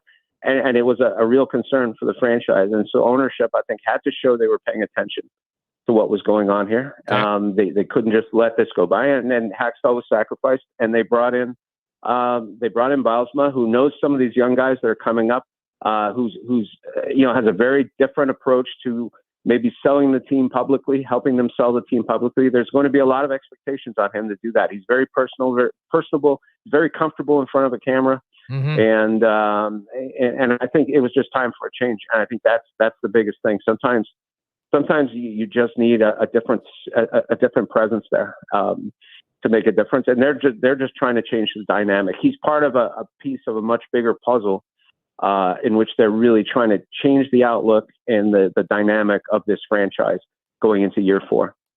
Jeff, great stuff, man. I really appreciate it. Enjoy the offseason. Sounds good. Take care. That's Jeff Baker from the Seattle Times. So the Kraken went out big game hunting in Chandler Stevenson and Montour. They got a new coach. You know what? They'll be competitive. They actually had a pretty good second half of the season. Right, they had such a brutal start. They could be a team that's in the mix. Like Winnipeg's lost a lot on their back end, hasn't replaced it yet. Right, and defense is what won them a lot of games last year, except in the playoffs. So could Seattle push for a wild card berth? Utah, Minnesota, St. Louis, Calgary. I know it's probably a long shot. Sorry, Flames fans, but I think it is. So they're probably better off just continuing to retool. Quick break. We'll come back. We got 5 questions on a busy Wednesday afternoon. By the way, if you missed the James Hanlon interview, highly recommend getting it later on after the show, anywhere you get your podcast or jasongregor.com. Really good stuff on James Hanlon, just talking about life, the journey of hockey, how he was, he's a football player, soccer player, hockey player. Just a really good reminder for people. Have your kids be athletes, not just one sport. We'll return to the Gregor Show, presented by PlayAlberta.ca. The 100% Canadian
YouTube and Facebook. Hey, do you want a fun little date night with golf? Stay tuned. 5 o'clock hour. You could be you. No, take your wife, maybe your partner, your girlfriend, boyfriend, whoever. We'll do that in hour number 4 today on the show.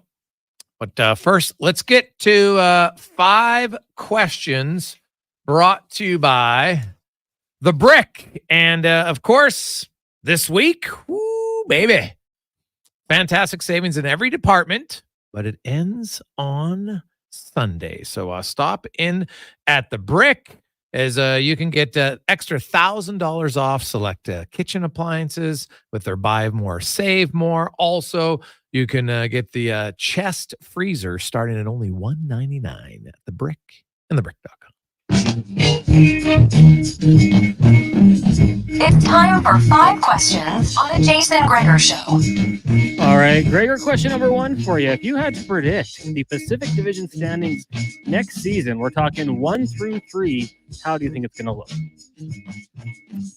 I would say,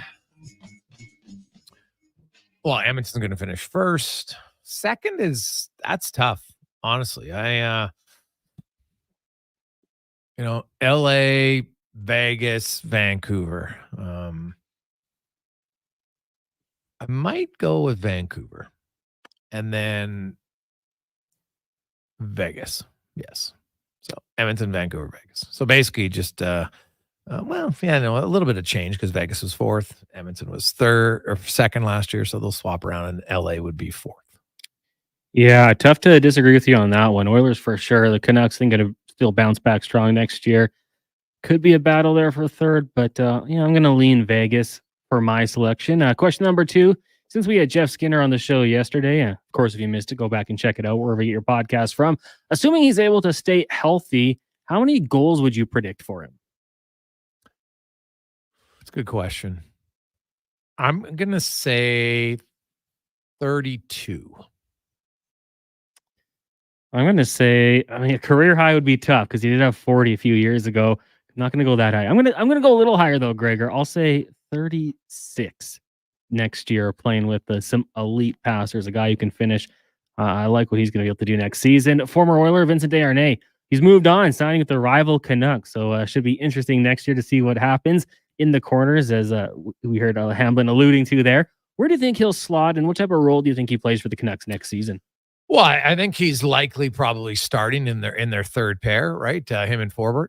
So because they got Roenick and Hughes, Soucy and Myers, right? They like playing those two guys together. So I would think he would slot in on the third pair with Derek Forbort. With you. Yeah, that seems like a perfect third line guy. Can help it on the PK. Like that move for Vancouver, and like that for Desharnais, getting an opportunity and getting a little payday there. Bianca Andreescu advanced to the 3rd round at Wimbledon after defeating number 26 ranked Linda Noskova. How far do you think Bianca can go in this tournament? Oh, that's a good question, man. Honestly, he started out with so much promise, and injuries obviously have injuries, and just staying healthy, I think, has been her biggest challenge more than necessarily ability. So, if she can stay healthy, yeah, she could. I'll say she gets to the Sweet 16. It'll be tough. Number 7, Jasmine Pellini is who she'll be taking on, I believe, on Friday. But I'm with you. I that's where I had her penciled into. I'll take it a step further. I think maybe she goes a little bit past that, past the round of 16. We know how good she is when she's on. So when she heats up, she can be tough to beat. So I'll have her going past the round of the 16. My final question for you was on this day in 1985 that Back to the Future was released, starring Michael J. Fox, of course, a guy who got his start on Family Ties. So when you think of movie stars who got their start on the small screen and then kind of worked their way up, becoming superstars, who tops your list? Who would be maybe your favorite? You go ahead. For me, I'm a big fan of Chris Pratt. And I didn't know about him in Everwood, to be honest with you. I don't really know what that show is, but Parks and Rec, as Andy Dwyer, he was absolutely hilarious. Then he went on for the Jurassic World franchise, Guardians of the Galaxy, but he'll always be Andy Dwyer to me. So I think Chris Pratt would probably be one of my favorites. Yeah, I guess. Like, if we're talking favorites, then I would probably go with rest in soul, Robin Williams when he was Mork, right? And Mork and Mindy. Another one, if you recall, Steve Carell when he was on the show, The Daily Show with Jon Stewart, right? That would probably be another one for me. Like, man, Carol makes me laugh a lot. And then obviously he went back to TV with The Office, right? But that's probably where he got started, and then done some movies. I'm trying to think of another guy. Like, I guess if we went way back in time, like obviously I didn't like The Slap, but Will Smith, right? Of course, Fresh Prince of Bel-Air, and Vinny Barbarino would be another classic. John Travolta. You never saw Welcome Back, Kotter. Welcome back, Kotter. Like, you're looking at me like, who's Vinny Barbarino? You don't know who Vinny Barbarino is? I was gonna say, well, because when I played on this touch football team, 2-time provincial champions, they used to always say, "Welcome back, Connor." But did you ever watch the show? No, did not ever watch the show. No. Oh my God, Washington, Epstein, Horshack, unreal. Like those four and Mr. Goddamn. Oh God, I love that show.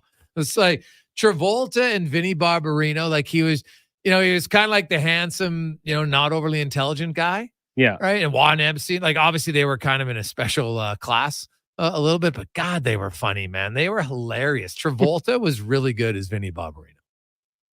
I might have to is that show on Netflix? Like, that's a show I would watch again, I think. Like, I don't know if it would age well enough or not, but I wonder if it's out there somewhere. I'd have to look it up. God, they used to make like Boom Boom Washington. Epstein's hair was unreal. I wonder, obviously Travolta became the biggest star by far, right? Well, although Cotter had a pretty good career himself, but yeah, I'd probably go with that one. So we got a lot of people. George Clooney on ER. Fair. Classic one there, yeah. People are texting in Hanks. What TV show was Tom Hanks in? Honestly, I don't know. Do you? Not without looking it up, which I am doing. I say Woody Harrelson in Cheers because I'm a big fan of Woody. Oh, God, yeah, he was great. And then, Zombieland, he in 1 and 2, he's fantastic. Great in Semi-Pro as well. We're getting people, hey, guys, this is probably a little bit before your time, but Morgan Freeman was in the children's show, The Electric Company. Never would have known that. Could just imagine his voice, right? Like Morgan Freeman, obviously, he's been a very good actor, but his voice is so iconic. And he's had some great roles, right? Red might be my favorite role of his in Shawshank. Dark Knight was very good. Oh, yeah. But nah. As a movie. But yeah, as a character, yeah. Can't beat that. Guys, Tom Hanks was in Bosom Buddies. What? I never even heard of that show. Really? Hey, guys, I just found out George Clooney was in Roseanne. Like on a cameo for one? Yeah. Well, you go back and look at Seinfeld's cameos. Look at like they had a lot of cameos of people who went on to have pretty good careers. Courtney Cox, right? Yeah. Amongst others. Quite a few of them, yeah. Terry Hatcher. Yeah. Yeah. So a few others for sure. Hey, guys, Denzel was in St. Elsewhere. Really? Oof. Nice. Hey, now, are you a Western fan? So on Holiday Monday, I went and, oh my God. So I went to see Horizon, the Kevin Costner movie. Like I love Westerns. So I want to preface that by saying I love Westerns. My dad got me into Westerns. We used to watch them all the time. And, as a kid, it was just, hey, Dad showed you something I always try to remember, even though I'm not sure my son will like it, if I get excited about it, then he'll watch it with me. And so I watch a lot of Westerns with my dad. So I get the genre, it can be a little bit slow at times. I quite enjoyed it. But so, Cons, I went to the 3:00 show. Now, it's a 3-hour movie. Oh, dear. And so there's probably no chance you're going to watch it. But a 2-dayer. Yeah. I want to see it in the theaters just because of cinematography and everything else. And so I go into the movie theater and it's 3:00 showing. I think I'm the youngest guy in the theater. Like, no joke. I walk and I'm just like, what the heck? Now that's the genre again. So I'm just like, holy cow. It was hilarious. I was dying laughing. But I quite liked it. It was, you have to have expectation. I think people want Yellowstone, which has a lot of fake BS drama that just doesn't happen in the real world.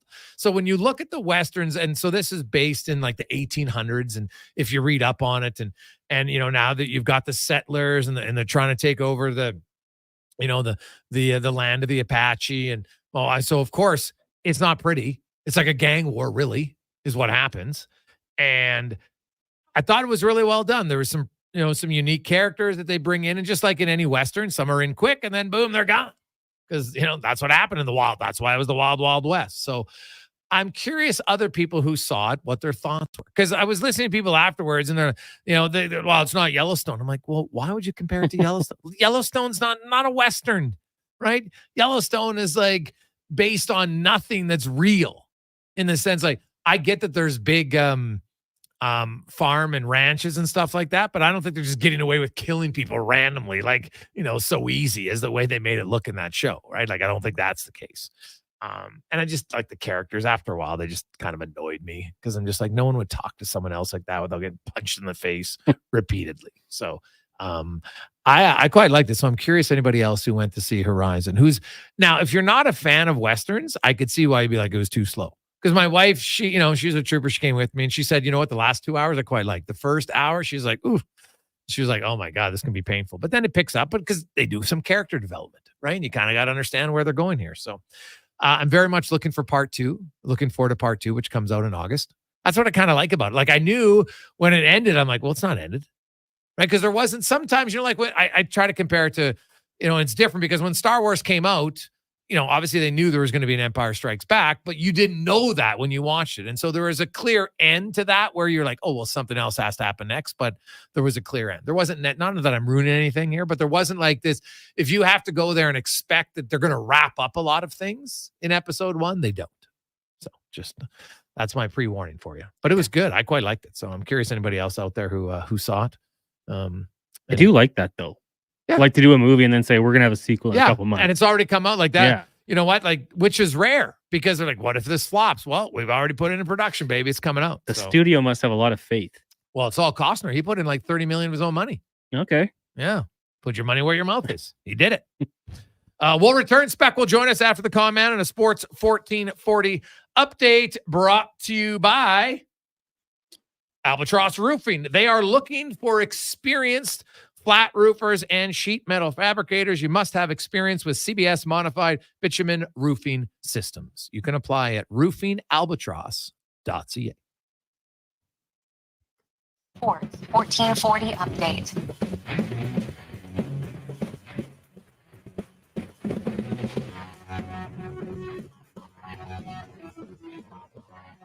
The Seattle Kraken made history today, hiring Jessica Campbell as an assistant coach. With the hiring, Campbell becomes the first full-time female assistant coach in NHL history. The team also hired Bob Woods, joining Dan Boswell's coaching staff of Detroit Red Wings, bringing in Vladimir Tarasenko, 2-year deal with a $4.75 million AAV, and Ryan Poe back with the San Jose Sharks, this time as an assistant general manager, who appeared in 423 games with the Sharks over 8 seasons. From the CFL, according to reports, defensive lineman and 2-time East Division All-Star Sean Oakman is heading to the Edmonton Elks after being released by the Argos in early June. Major League Baseball, the Jays just about to get going as they host the Astros. First pitch in about a minute. Right now, a few games are underway. Cards and Pirates scoreless, as are the Mets and Nationals. White Sox lead the Guardians 1-0.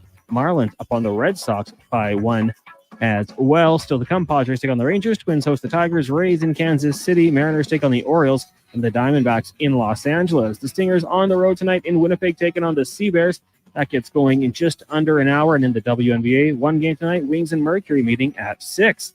Coming up in hour 4 of the Jason Gregor Show, we'll be joined by Mark Spector of Rogers Sportsnet and NHL.com's Derek Van Diest. I'm Connor Halley. This has been a Sports 1440 update. Sports 14.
Be courteous. Everybody get home safe. Might be barbecue season tonight. Love the summer barbecues. It's like there's just something about it. You're sitting on the patio or wherever you have it. And when I had my townhouse out in Cairns outside, it wasn't a patio, but still sit out there while it's barbecuing. Maybe you have a beer or something. Just relax. I don't know. There's just something very soothing about the barbecue. Well, you're flipping it around, make sure the steak. I'm a big more of a chicken barbecuer guy with some zucchinis. Oh, I love the zucchini on the barbecue. It's my fave. So it's some special sauce, some special spices. I mean, I also a big fan of the Red Hot on your chicken to barbecue. Frank's Red Hot with spices, delicious. Just a recommendation, a little bit of a game changer for you. If you want to try a little taste, check it out. Welcome back. It's the Gregor Show presented by PlayAlberta.ca. Got a lot of texts from people texting about how they fell asleep in the movie theater. Well, you know what? You recline your chair. It's a risk. It's a big risk, man. They're so comfortable now that it's almost sleep inducing for sure. I get it. And that's the only thing about the afternoon movie, because that's like the best time to nap. 2:00, 1:00, that's like nap season. So it might be better off to go to the 6:00 showing, maybe even the 9 if you can stay up late. But 6 to 9 is not usually a nap time. After 9:00, might be risking it for some of you. So that's the only one. I know there was people in front of me, had their seats reclined, they were out. I wanted to throw popcorn at them, but I restrained. Just because I was the youngest one in the theater. So probably should have lived up to my age at that point. Threw some popcorn. Let's get to the spec report. It might have been him. I could see him falling asleep in the theater for sure. Yeah, spec report brought to you by GS Construction. Hey, there's no sleeping for them, man. They are full go right now. Lots and lots going on at GS Construction. Looking for great people. They're hiring. Go to Indeed.com and look up GS Construction as Mark Spector from Rogers Sportsnet joins us. Spec, how you doing? Pretty fair, Jay. What's going on, man? Good. Do you fall asleep in the movie? I haven't. I went to a movie once with another couple, and my buddy Pete Blazek fell asleep, and he was snoring. His wife was pounding him in the shoulder to wake up. We were all laughing at him. Well, because the new recliner seats, man, it's a little bit more of a challenge for some people. You got to go there. You got to be awake. No, this was The Princess. It was just a boring movie. That's all. Okay. All right. Well, the old Princess, I didn't mind that theater, right? They got some comfy chairs to go in those ones too, right? Or you and Shelka are probably sitting in the love seat, right? With no arm between it. Yeah, of course, man. No. I love the old Princess. Saw some crazy, weird indie films in there that I can never remember what their names were, but and the popcorn was fantastic. Oh, yeah. No, it's true. Good. I don't know what it is. Like, I will say is, I don't know in the history of the world right now, if there is a bigger markup on any food than popcorn. You get a bag of popcorn at the order game, it's like $10, maybe even more. you get a bag of popcorn at the theater. I'm like, I'm paying $10 for this? Like, what the hell is in this? It's a bunch of seeds. Like, are you kidding me? Like, hey, I get go into business, man. We gotta. You can become Orville, and I'll become Redenbacher. Oh, we should. Like, my goodness. Like, honestly, it's the biggest ripoff going, and I still buy it because I like the popcorn. It's the only time I eat popcorn. But I don't know. Like, come on. Like, I get if it's a chocolate bar, you can even charge that a little bit more. But popcorn, it's a bag of seeds. Like, come on. The orders. Hey, guess what? They were shopping in the value bargain bin spec, and they came away. The orders were already a really good team, and they made themselves better in free agency. And I think really, not that you can't gift anything for a team. You still got to win the games. And as we saw, if you don't show up, you can find yourself 2-9-1 pretty quick in the National Hockey League. But I look at the order spec, and they got a real opportunity here to make life easier on themselves next season by earning home ice advantage for as long as they can go. Like, winning the West, that should be their goal this year, without question. Yeah, I think that's a fair assessment. This is a team that ended up playing a Game 7 in Vancouver and a Game 7 in Florida, and to win one Game 7 on the road is quite a feat, right? That's quite a thing to do that. And to try to win 2 was clearly just that little bit too much. So, listen, you're right. Like, you don't start a season saying, Our goal is to win the President's Trophy. Your goal is to just play really good hockey and let the chips fall where they fall. But there's absolutely no reason that once and for all, this team shouldn't be able to win the Pacific Division at worst this year. Enough third place or second place or whatever it is, chasing down somebody with a week to go. There's absolutely no reason this team shouldn't be the front runner in that division. Yeah, 100%. You look around the league now, Spec, and, there's all this talk about Stan Bowman. Well, I wouldn't say lots. Like Jeff Jack said, I haven't really thought about it yet. What do you make of Stan Bowman for the Oilers?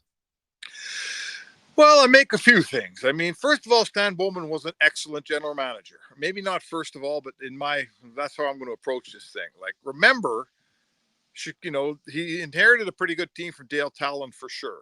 That Chicago team won, then got torn down. Then they won, then got torn down, then they won.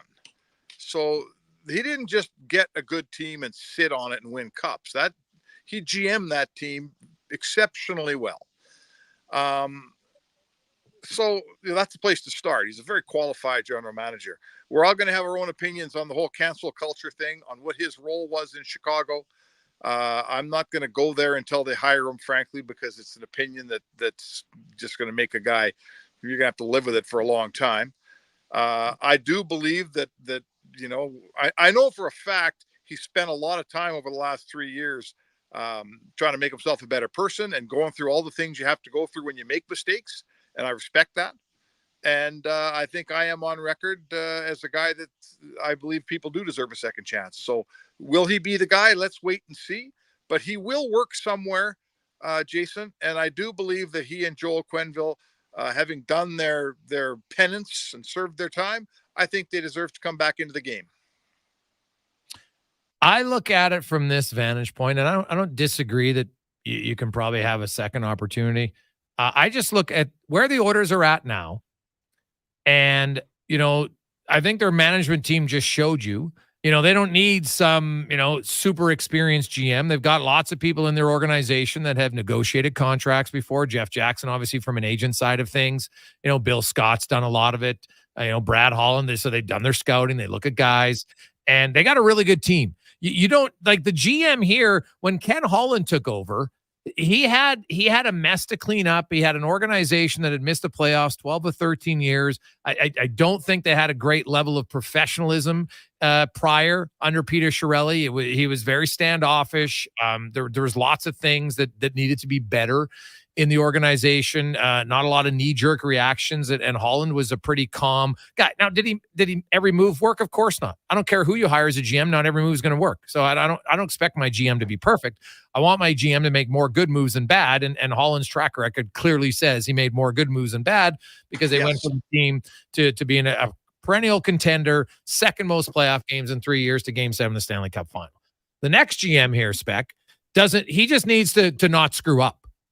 Honestly, he doesn't. There's not a lot of, the biggest move will be negotiating contracts. Well, okay. So you can have, but it's going to be a joint committee anyway. And the Draisaitl one, I don't think is a hard contract. I think we all know it's what the number is going to be, give or take 13.5, $14 million. And, does he want to go 4 years? Does he want to go 8 years? If he wants to go 8, the organization's tripping over themselves running to get to 8 years. I don't. Yeah. So I just look at, because of Bowman and the situation that happened and what he knew or didn't know, but regardless of what he did know, that's his responsibility to know. That's why you're the GM of the team. And you know what? Hey, Brad Aldridge did this. Okay, we're going to go away. And he went away. And it was the damage that happened after he left that's probably more concerning and ruined another kid's life. And I just look at Edmonton and I say, why take the risk? Because is he clearly like head and shoulders a better other candidates? Or do you say, well, just hire another candidate? We got a guy and a CEO who just showed us that he can run things. We got a group of supporting people. I don't see the benefit to do it on a team where you have the best play. I don't think he's earned that right to get back in the game in the most attractive GM job available in the league. Well, that's fair. I mean, I certainly look at Jeff Jackson, the job he did, and I do question, why are you even hiring a GM? You seem like you know what you're doing. You know, to get all those veteran good players to come here on contracts, with term of 2 years or less. Like, that's unheard of on July 1st. What always kills you on July 1st is term, even more than money.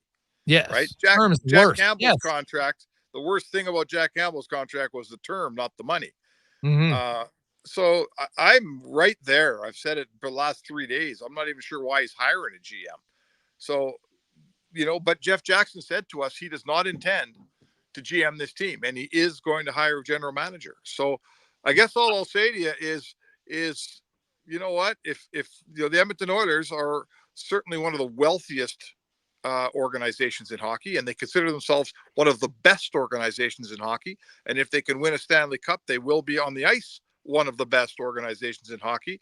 Then I don't care if it's Stan Bowman or who it is, they should go out and hire the best guy for the job, is my point. If you're going to hire a GM, go out the field, hire the best guy. It's not coming off your cap. They make lots of money here, and they should, the standard should be who's the best guy. If Jackson doesn't think it's Bowman and it's someone else, hire that guy. If he does think it's Bowman, he's going to hire that guy, but he's going to have to deal with all that's going to come with it. Yeah, and I just wonder, is it really worth it? Because is he clearly that better? I look at Jeff Jackson, and my gut feel is, Spec, that he's going to hire a GM who's a younger guy who's going to work in tandem. Because if the rumors were true that Frank Saravalli said that, they were looking at Bowman, with Jackson kind of head to head, to me, it doesn't make sense to have both. That's just me. I don't see the point in that. So I think it might be better. Like, there's other guys. And to me, I thought Jackson, like the Bowman rumor came out there, but I thought Jackson tipped his hand in what he was looking for when he said, hey, there's some guys who are working in the league right now that, I just can't talk to because, contracts and stuff. And now it's a new season. And there is the respect factor that you don't, try to hire a GM or assistant GM from a team right before the draft, right? Because some of them do a lot of scouting. So that to me was kind of where I came out on this. And now the calendar year starts anew today. And if you hire a guy away from a team here in the next 2 weeks, you're not really putting that team in a terrible situation. Oh, no. And there's lots of, there's Jason Botterill, and there's an assistant GM in Tampa, Matthew Darsh. And he's been rumored for a long time, and he's worked under Julien Brisebois, who's one of the top GMs in hockey, and obviously has had an excellent learning training ground. And I guarantee you, along with Jackson being here, a guy like Darsh, a guy like, who's the one in Toronto? Is it Ryan Hardy? Yeah, Hardy. Yeah. I don't know as much about him, but I don't know as much about him. And I'm always nervous when guys come from the Leafs and they tell us he's the next great GM in hockey, because everyone's the next great everything when they're coming out of the Leafs. And usually it's not true. So, but there's a bunch of guys, and it doesn't have to be a really experienced general manager, like a guy like a Chiarelli or a Bowman or someone like that. I'm with you, man. Frankly, age is important. I'd rather have a younger guy who's got experience like Botterill, but still has a lot of room to grow and be here for a while. I think that would be a good idea. So listen, the field's wide open, and it's a pretty soft landing when you're walking into a place where the existing president just GM'd you through a deadline that's one of the most successful July 1st that I've ever seen an NHL GM pull off. Well, it's Spec. Let's be honest here. The team, Ken Holland built a good team, right? Jeff Jackson helped with that for sure, because he had a big say in bringing in Chris Knobloch, who clearly was the right guy for the job. And they were able to, they've got McDavid, they've got Draisaitl, they built the rest, Zach Hyman, Ekholm, Bouchard, go down the list. They got a really good team. And, you get veterans, of course, I've always said this, they'll sign in Edmonton when Edmonton's a competitive team. And now Edmonton's a competitive team. Oh, shocking. The free agents want to come there, because it has nothing to do with geography. It had to do with the Oilers being the worst organization in the NHL for a long time. And now they've flipped the switch and become a much better one. They're not the best, but they're definitely in the top 5 right now. And they're definitely top 5 when it comes to on-ice competitiveness, and maybe number 1 because of McDavid and Draisaitl. Yeah, and I've always said this. I've always said to you, Jay, and you've heard me say it, when the player could say to his wife, when she says to him, I don't want to go to Edmonton because it's cold and it's far away, and he could say, yeah, but I can win a cup, so we're going. That's when you're going to be able to build a proper team. The days of overpaying average free agents to come here just to get them into town, those days are over. In fact, it's quite the opposite. Now they're if anything, underpaying some of the top free agents, and these guys are showing up on low term. This is where you want to be. Listen, they're accomplishing a lot of things here, Jay, and we all know what the last thing is to accomplish. And I think we're gonna watch very closely next season, because I can't remember going into a season where the Stanley Cup seemed like a more realistic ending than it will for next season in Edmonton. Yeah, but again, that doesn't mean it's guaranteed. That's what makes it so great. The Oilers will be one of the favorites, no question, but there is nothing guaranteed in the National Hockey League. I went through the Oilers, teams that could score 200 goals at 5-on-5, and it's only happened 9 times in the salary cap era. Yeah, I saw that. Yeah, didn't even happen in the 2000s. And I was looking at that Washington Capitals team, which was an absolute wagon in the regular season, like crushed teams, 5-on-5, dominated everywhere. They're up 3-1 on Montreal. They're crushing them, 6-0, 5-1. Then they get, for whatever reason, for 3 game spec, they could not score to save their life. And they had a 2.2 goal shooting percentage. Yara Halak stands on his head.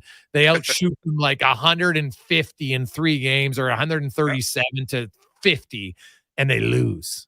And I'm just like, there is never a guarantee. So that's why it's never guarantee. Yeah, you get in, and that's why home ice advantage, I think, will be very important for the Oilers. And that starts once the season begins on October 9th against the Winnipeg Jets. So, Spec, we'll talk about that. We'll talk a little green and gold tomorrow on the show. Let's do that. Looking forward to it, Jay. There you go. It's Mark Spector, the Spec Report, brought to you by GS Construction. The Elks have made a big signing today. We'll see if it helps them. They got to get a little bit more pressure on the defensive line. We'll talk about that. Also, when we return, we are going to hear from DVD and more on the Gregor Show, presented by PlayAlberta.ca. 100% Canadian beef McDonald's Western.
Pretty Oilers Nation, YouTube and Facebook. Hope you're having yourselves a lovely Wednesday afternoon as it's the off-season report brought to you by eWell. Score with your power play partners at ewell.ca. Get all your electrical needs at ewell.ca with 24/7 ordering and shipping in the Edmonton area and across Alberta. ewell.ca. Derek Van Diest from NHL.com joins us in DVD. No rest for the weary. Of course, it's off season. You're covering the Oilers and the Flames and the Jets and the Canucks, and very interesting different off seasons so far for them. The Oilers go out and they're the best team and they make themselves a little bit better. Vancouver has a few guys go in, a few guys go out. Debatable if they're better or not. Winnipeg lost quite a bit, especially on their back end. What do you make of the Jets off season? And for a team that prided themselves on defense and then got spanked in the first round, and then they lose some defenders, what do you think they're going to do this season? Yeah, that's a good question. Yeah, they lost some guys. They lost Laurent Brossoit left, so they had to bring in Comrie, sign a 2-year deal. It's going to be interesting to see because they thought they were a lot better team than they did last year. And you're right. They thought they were a lot better defensively. They thought they were deeper. And they kind of went out in the playoffs with a whimper. I was really surprised of how quickly they went out in the playoffs and how poorly they played in the postseason. So now you got to look and see, okay, what is the strategy here for the Winnipeg Jets? Obviously, they have Hallebuck locked up. They have a couple other guys locked up for a long time. So you got to wonder, do they still think their window is open? Do they still think that championship window is there? And just looking at the moves that they made, they didn't really make anything huge, to kind of fill some of those gaps or some of those guys that left on them. So it'll be interesting to see. I think they're kind of in flux right now. I think last season at this time, just before the draft, before Hallebuck signed, before Shifley signed, I think they thought that, okay, maybe it might be time for a reload in Winnipeg, and then they signed those 2 guys, and then suddenly they thought they could compete, and that window was still open. But yeah, I got to wonder what direction they're going here, whether they still think they have a shot, or whether they think maybe it's time to bring in some younger guys and maybe take a step back, looking to take 2 steps forward next year. The Oilers have kind of their prospects camp, but nothing's on ice this year. It's a lot of off ice. It's meetings, it's nutrition, money management, a very different change of pace from not having guys on the ice. And really, I've talked to so many people, they actually think this is going to work out way better. The players skate and they're on the ice so much that, there's not necessarily a big benefit from that. Yeah, no, I was actually down there today talking to a couple of kids just for some features down the road.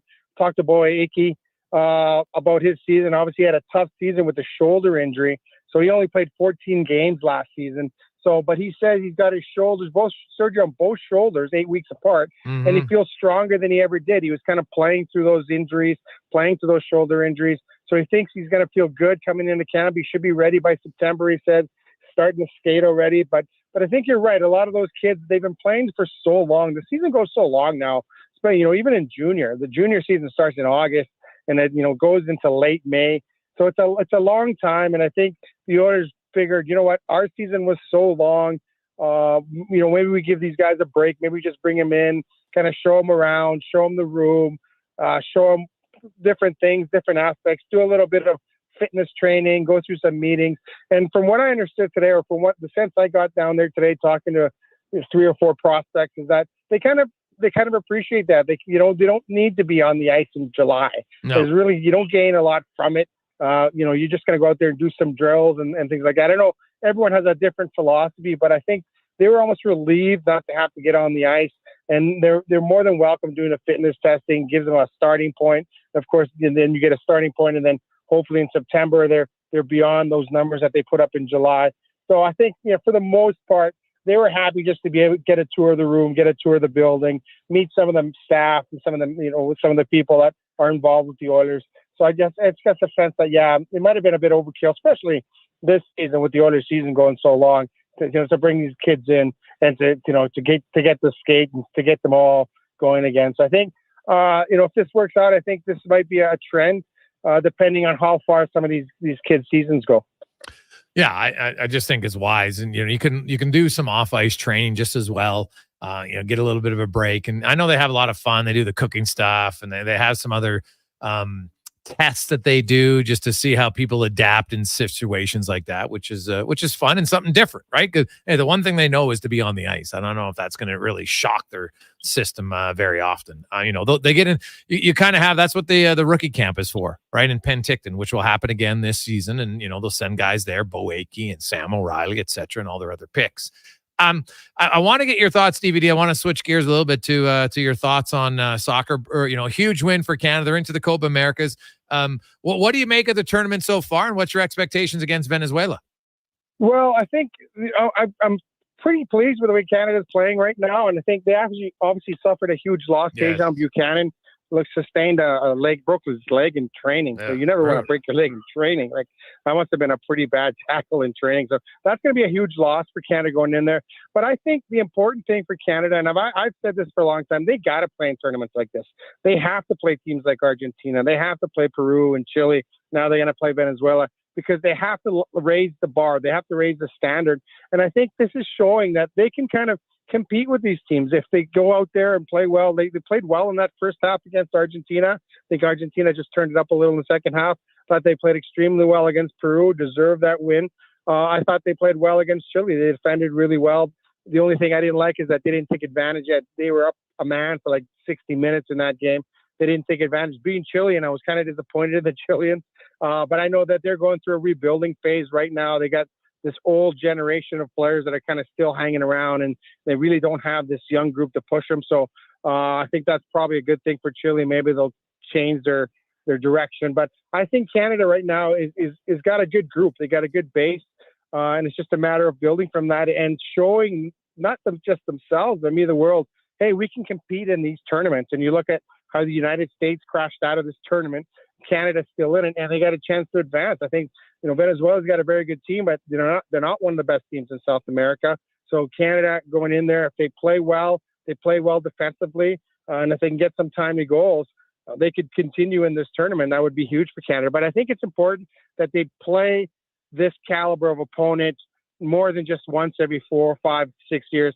They got to get these friendlies against these not necessarily. If you can't play the Frances or the top tiers in Europe, then I think you should try and play some of these South American teams. You can't keep playing Mexico and the United States, and you're wasting your time playing the Caribbean teams, in my opinion. So I like their performance. I like their showing, and maybe seeing as well as they're doing, maybe they will get some of these other teams interested in playing them. So that was my question. How do you get is it because the better they perform, other teams like, okay, this is a good challenge for us. So that makes that Venezuela game even more important because, if you get through, you win that match, all of a sudden now you're in the semis and everybody's like, oh, semifinalist.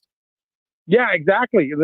Because the point of getting these exhibition games or these friendly games is to try to test yourself.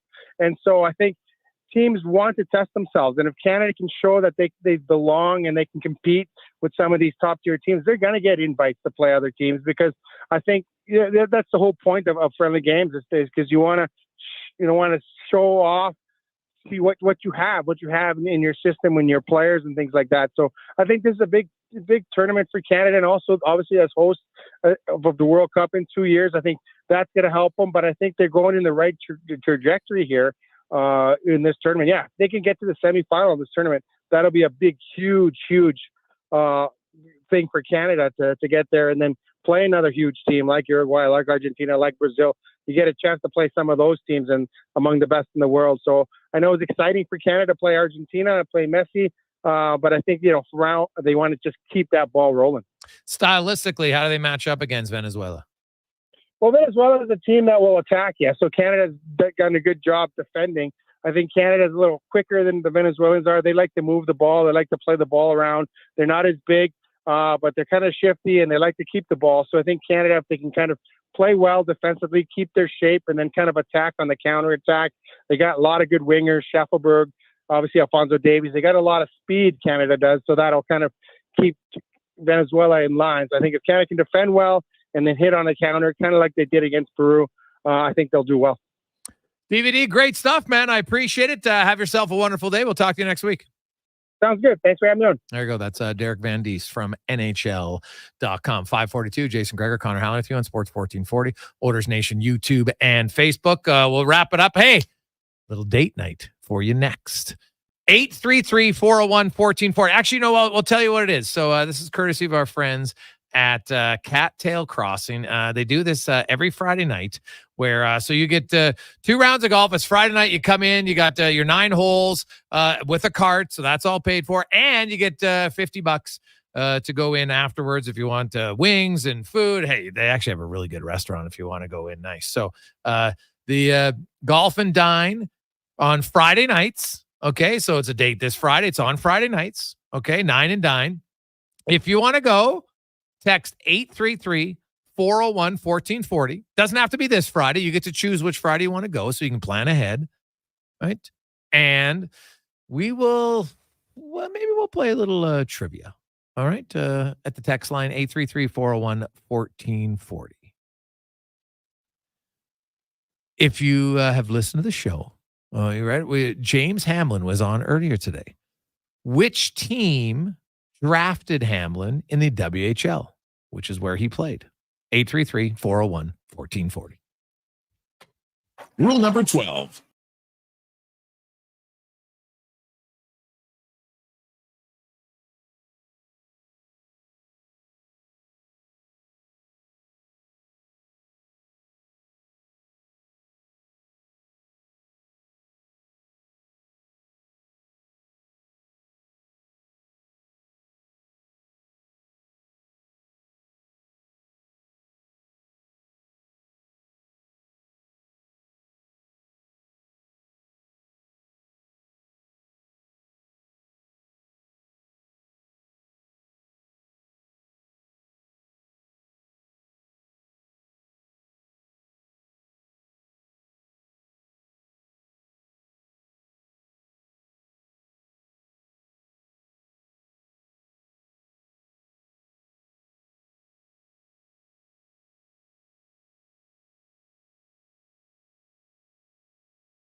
Sports Nation YouTube and Facebook. Hope you had yourselves a lovely Wednesday. If you missed any parts of the show, you can go to jasongregor.com and the separate interviews are there, or anywhere where you get your podcasts. You have the show. We had a great interview with James Hamlin talking about just his career arc, of course, losing his mother at the age of 18, and how that actually ended up his dad had to change. And not that his dad was great before, but he just had to change, and it improved the relationship, become more open and honest and vulnerable. And same with his sister. So there is definitely a positive that came out of an awful situation when you're 18 and your sister's 15 and your mom passes away. It's brutal. So talk about that and just persevering and keep battling. He was undrafted in the NHL, played until he was a 20-year-old, then signed with the Oilers organization during the COVID year. So he started in Europe and then came here. And so, room with Desharnais and Bakersfield. So lots of good stories. So I highly recommend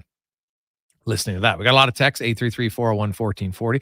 Many of you with the correct answer to our trivia question, where you are going to have the 9 and Dine with Cattail Crossing. It is a great deal, man. If you like golfing, like food, because you're going to get the 9 and Dine. It comes with a cart, everything like that. Also, you get $50 to use in the restaurant afterwards, which is fantastic. You will very much enjoy that. So I like it. I like it a lot. So if you the power carts and everything out of bounds is the restaurant. So hopefully you stay in bounds, and away you go. You'll be teeing it up there. So Cons, who is our winner today? Many of you got Medicine Hat. We had a few Vancouvers and Tri-Cities, but it was indeed the Medicine Hat Tigers who drafted James Hamlin. Big winner today is Tim. Congratulations, Tim. Be sure to check your phone because Cons will be sending you. We got to get your name, full name, and email and cell number, and then we'll hook it up with the people at Cattail, and they will be reaching out to you to book your 9 and Dine at Cattail Crossing. Also today, the Oilers Nation golf tournament combined with Gregor's Grads is going to go on August 30th. And we got some really good things lined up. So if you want to play, I'd recommend you can, maybe send me a text or you can send me an email, Gregor at sports 1440.ca. Gregor at sports1440.ca can get you hooked up. So we do have a few, not many. It's pretty much almost sold out. So we have a few spots left for golfers looking for anybody who wants to sponsor the tournament. It's a load of fun, and there's lots of great prizes. This year we'll have last year we did the first year where we did to raise money for Gregor's Grads, and I was on a hole, and I'm not a great golfer by any stretch of imagination, and so we had a little bit of fun for the driving hole. But this year there's going to be I'm going to up the ante for the prize for people to win. It's going to be a pretty sick prize, so be a lot of fun. So if you want to play, and it is loads of fun. It's on a Friday too, so it's like a long weekend, baby. Send me an email, Gregor at sports1440.ca. I can send you the where you can register and get in before it is sold out. On behalf of Connor Halley, our good man Donovan running everything online, I'm Jason Gregor. Have yourselves a wonderful Wednesday evening. Let's get to the comment on a Sports 1440 update brought to you by the Heroes Hockey Society. And they, of course, are having a golf tournament this year in conjunction with NHL alumni. It helps out the Hockey Heroes Foundation, which gets kids in the game. You can sign up at hockeyheroesgame.com and register there for your team for the foursome, golf on the 7th of September, and the gala dinner on the 6th. Good night. The Sports 1440 update. Seattle Kraken making some history today, hiring Jessica Campbell as an assistant coach. With the hiring, Campbell becomes the first full-time female assistant coach in NHL history to work behind the bench. The team also hired Bob Woods to join Dan Bosland's coaching staff. Brian Clough back with the San Jose Sharks, this time as an assistant general manager. Clough appeared in 423 games with the Sharks over 8 seasons, and Vladimir Tarasenko heading to Detroit on a 2-year deal with an AAV of $4.75 million. From the CFL, the Edmonton Elks bringing in defensive lineman and 2-time East Division All-Star Sean Oakman after he was released by the Argos in early June. On the diamond, the Jays right now lead the Astros 1-0 in the top of the third. 2 outs, runner on first for Houston. Elsewhere, White Sox up on the Guardians 5-1. Pirates lead the Cards 2-1.